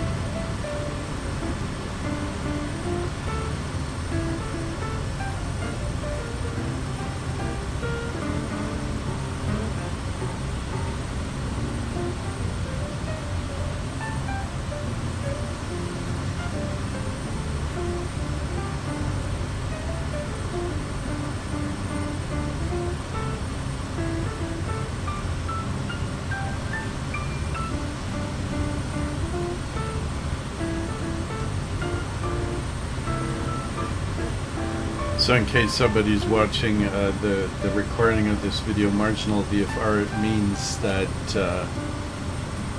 VFR means visual flight rules, and that I'll land RNAV. Yeah, okay. Marginal VFR means that you hardly have VFR, so the visibility is pretty restricted, pretty reduced, and you should take great care, and usually it's safer to do an instrument approach in these kind of conditions. Let's see, RNAV 08. I'm gonna pick up some procedure. We want to go to what is the code? Papa Alpha Juliet November. Virgin 875, reduce speed to 220 knots for sequencing. Reducing to 220 knots, Virgin 875. Juliet. November. Dexter 9 Bravo Papa, roger. 9er Air Bravo Papa. Change to advisory frequency approved. Report cancellation of IFR or missed approach on this frequency. Oh, that is the wrong one. So, where is November? There we go. So, procedures, select approach, and we're going to select the RNAV approach. What did you say? 08 via SSR.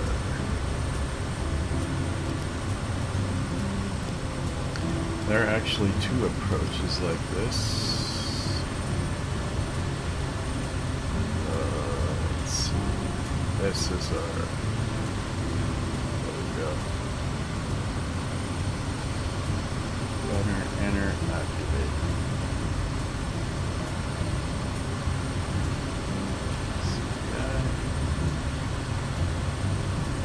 Let's go ahead and do this.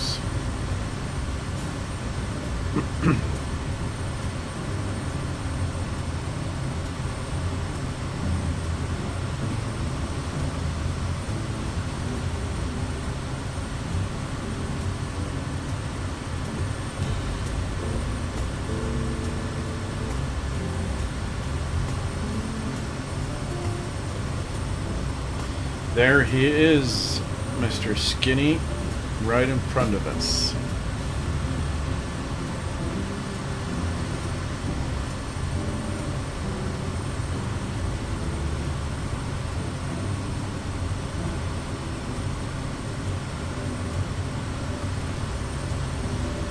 You took V, okay.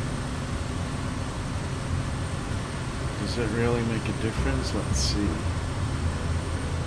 Select approach, that one, there we go, SSR, activate, there we go.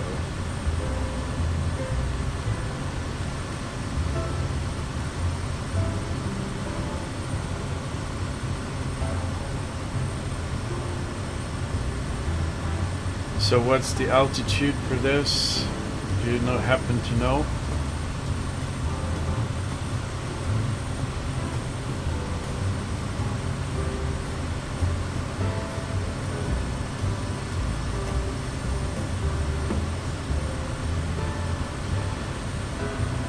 For 3,400. All right, thank you. Let's go to 3,400 real quick.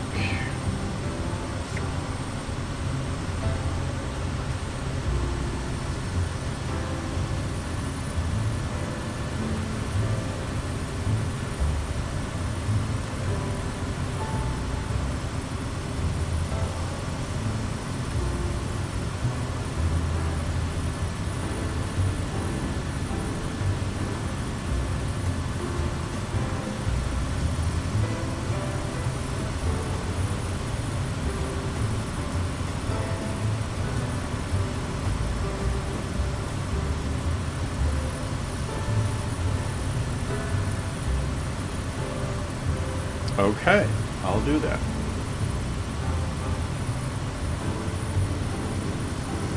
That's still a couple of miles away. But yes, I will be ready. Ready as I'll ever be. November 321, Charlie Zulu, descend and maintain 9,000.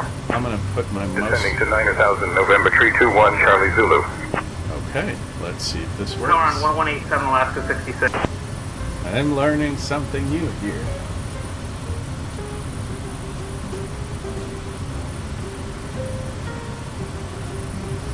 Where is the approach button? There it is. I'm going to put my mouse cursor above it and hit it. I'm going to hit it.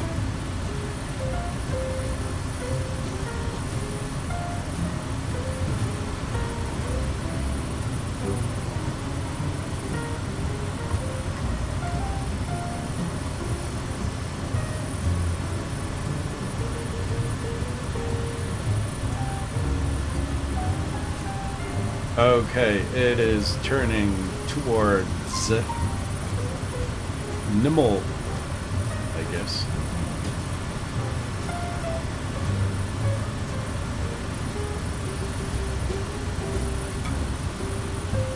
Isn't that cool, actually? It's doing the approach all on its own, right?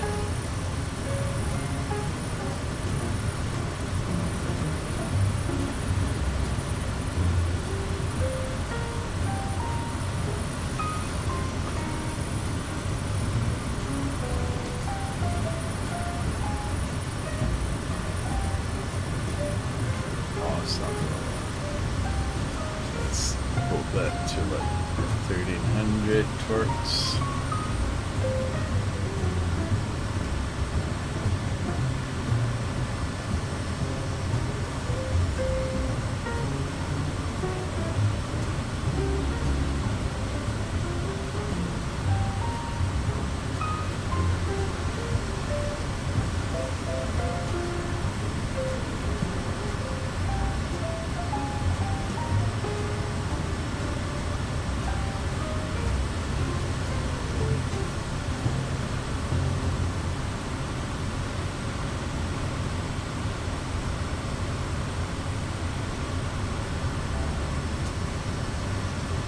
Anchorage Center, Kodiak Delta, Foxtrot Delta, about 16 miles west of Juneau to land.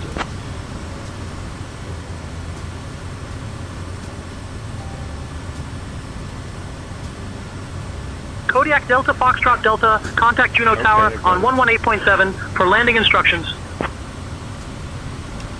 118.7 for Delta Foxtrot Delta.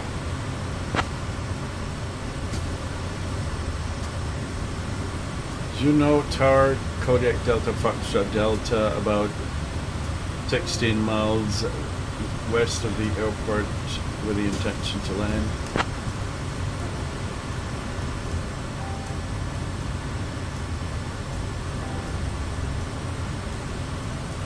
Kodiak, November, Delta, Foxtrot, Delta, Juneau Tower. Enter left downwind for runway 8 at Juneau. Report when established. Left downwind, runway 8. Report when established. Delta, Foxtrot, Delta.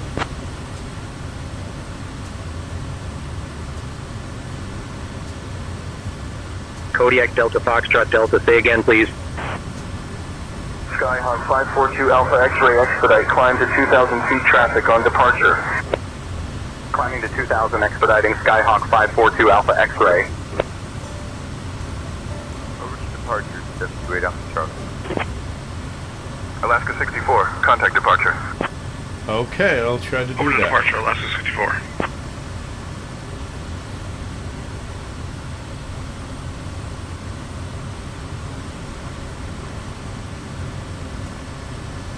Yeah, the approach speed should be about 110 knots, so I'm going to reduce speed.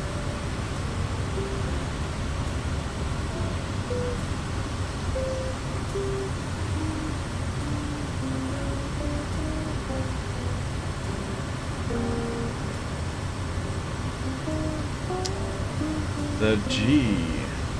Yes, I can see it. It's right there. That's the glide path, I guess.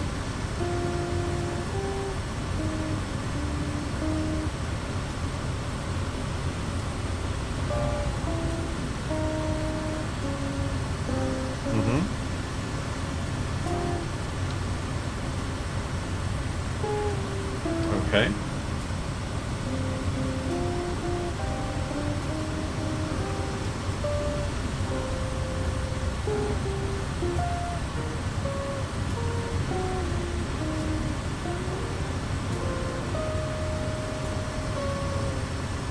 And I'm probably supposed to keep it in the middle somewhere here.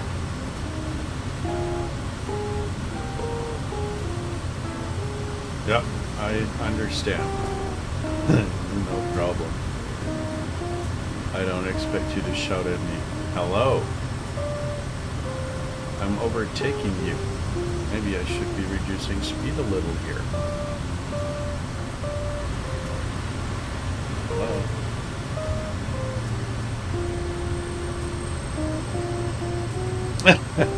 Okay. Let's see if this works. So we're still a couple of miles out from Manet. 5 miles to go. I will get my seating up right.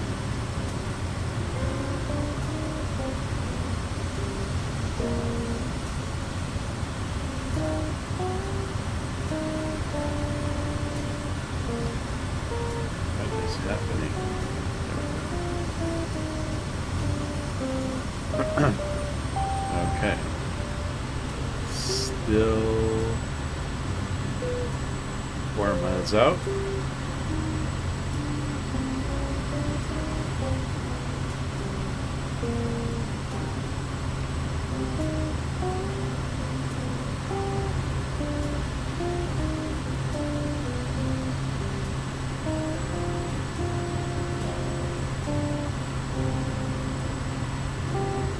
Drop full forward.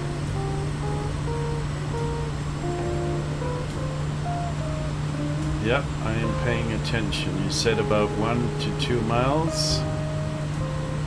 I'm ready to hit the approach button.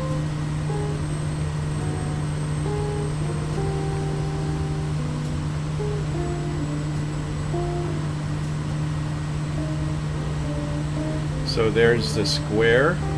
It's almost coming to the middle.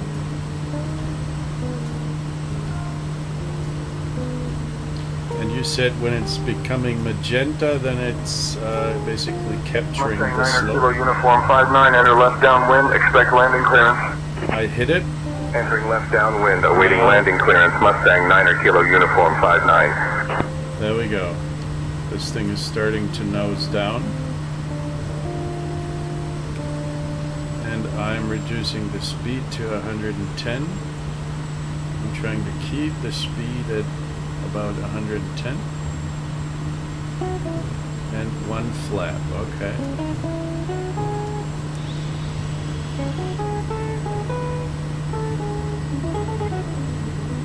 So we're at 10 degrees flaps.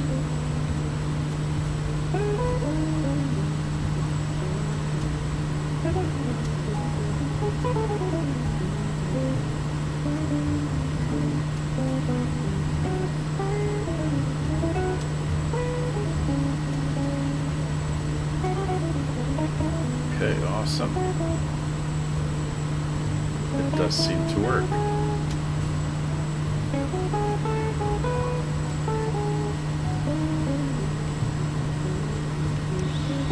Okay, slowing down to 90.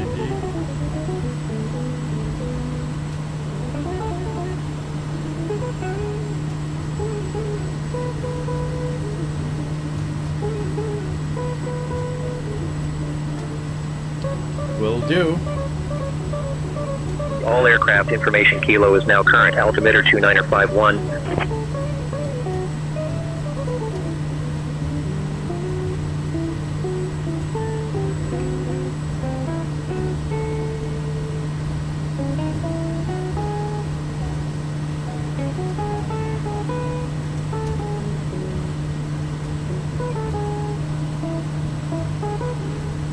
Look at that. It's actually pointing in the right direction. Like awesome.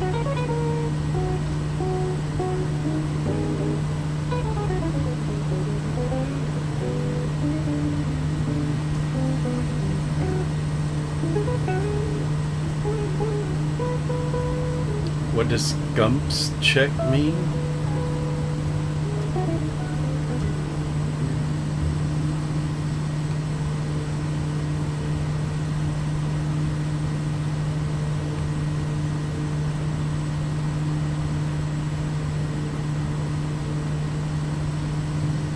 You're ahead of me again. You're cheating.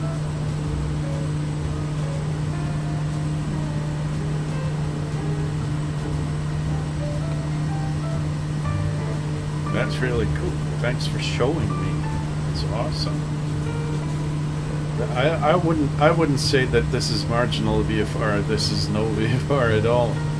This is definitely IFR.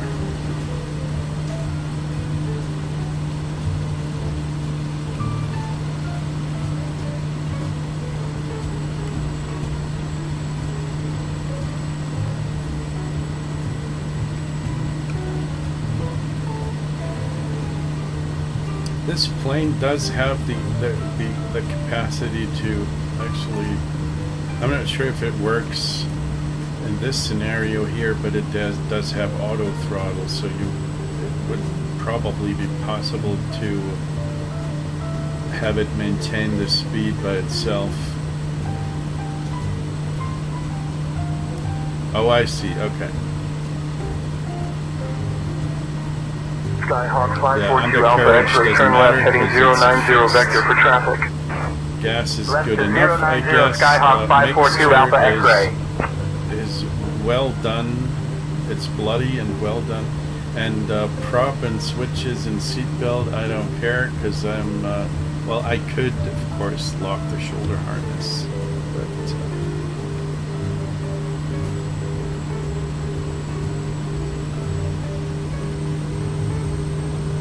Kodiak Delta Foxtrot Delta, winds 100 at 15, gusting 23, runway 8, clear to land.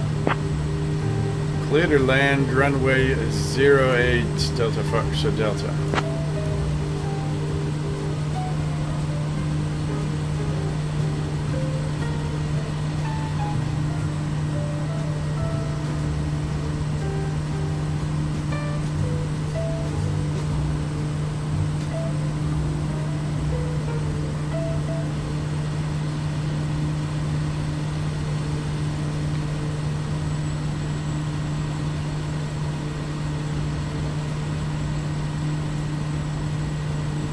Not yet.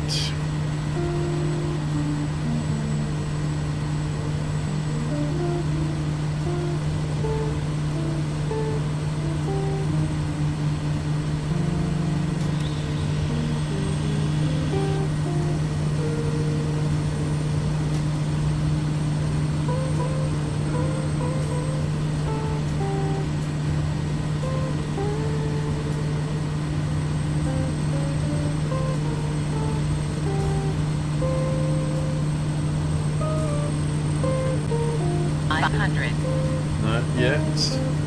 Oh, there we go. I think I can see it.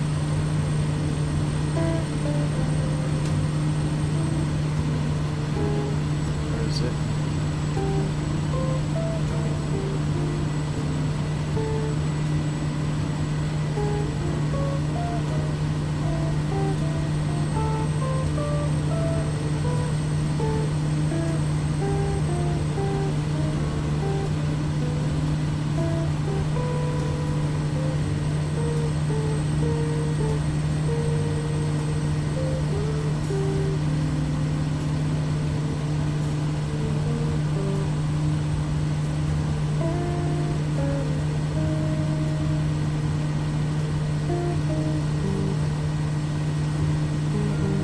It's a bit.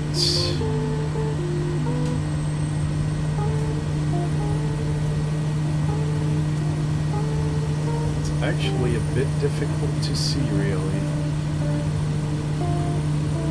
Is that 08? Yes, it is.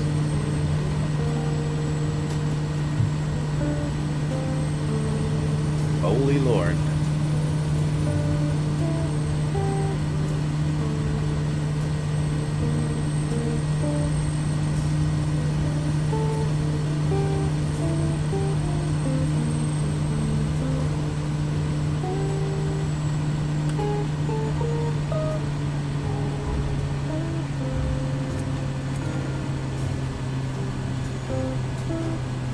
Quite a bit of headwind, I would say.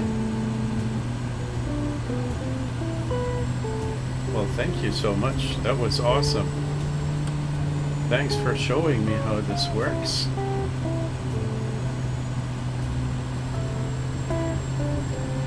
Kodiak Delta Foxtrot Delta, welcome to Juneau, contact ground on 121.9er. Skylane 422 Alpha Mike, extend downwind spacing for arriving traffic. Extending downwind Skylane 422 Alpha Mike. Contacting ground on a 121.9er Delta Foxtrot Delta.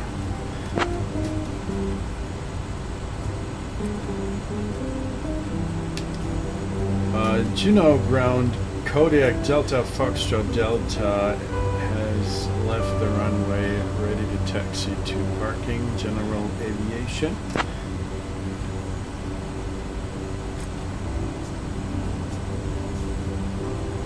That doesn't matter. Any approach is a good approach. Holy Lord. Kodiak November Delta Foxtrot Delta Juneau ground, taxi to general aviation parking via Charlie. Good day. Yeah, that's true. We were able to find the runway. That's awesome. Awesome. That was fun. A whole lot of fun.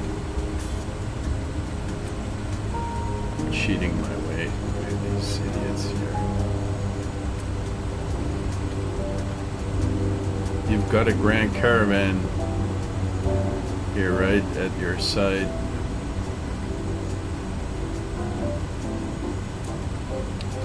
Let's turn around and face you.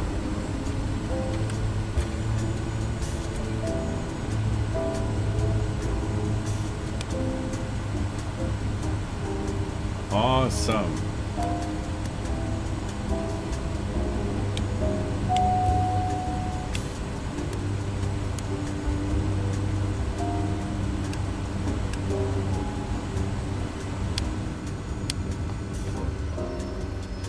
There we go.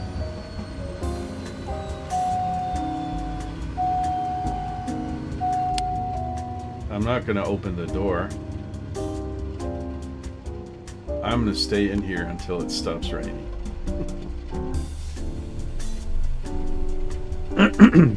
That was cool. Now, did you? So there's the there's a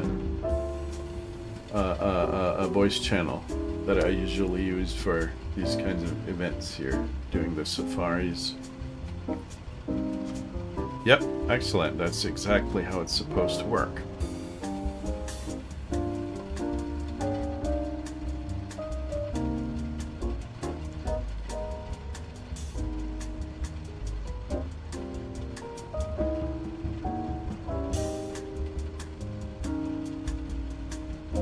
Well, next time, if we're flying again, you can. You're very welcome to join the voice chat, so it's going to be easier. If you don't mind.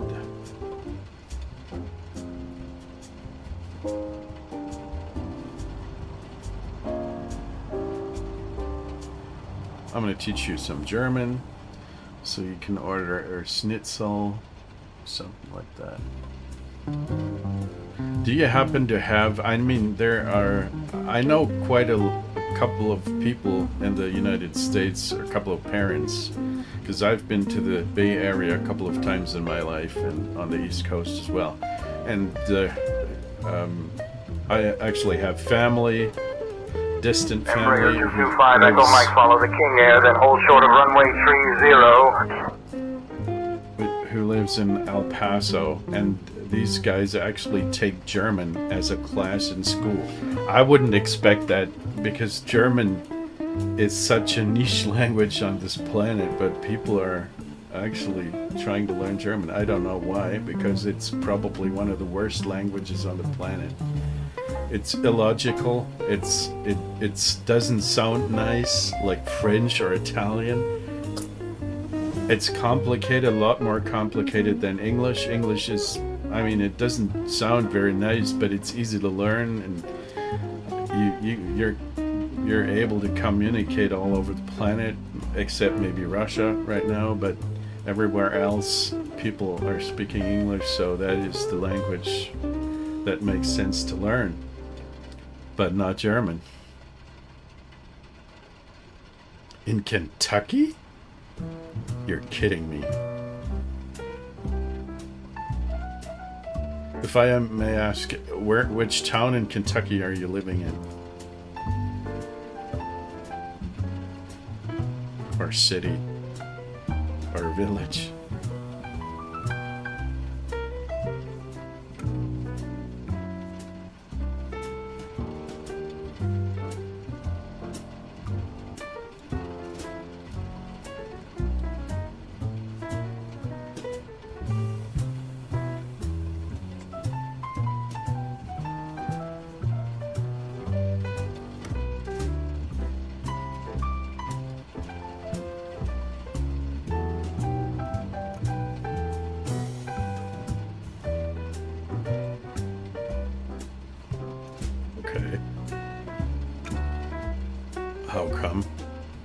know about that?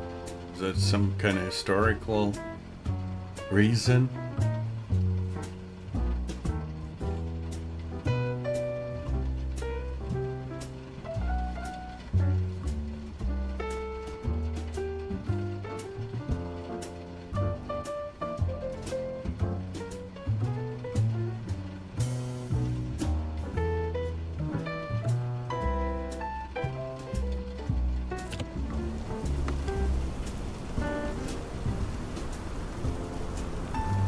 Okay. Well, still, I mean, German is not necessarily the best language to learn on this planet. I would rather, if I had the choice between German and Finnish, I would choose Finnish because it's a funny language. And it is logical. It is difficult and it's complicated, but it is at least logical. My wife has started, since we've been doing a couple of vacations in Finland, my wife started to learn this language. It's complicated as hell, but it makes sense once you grasp the concept of the language. And it's German is just shit. I don't know. Anyway, I'm gonna call it a day today right now. Thanks for flying with me. That was awesome. And the IFR approach, that was really cool. And let's do that again real soon. You're welcome. So have a good evening and a good night later on. Take care.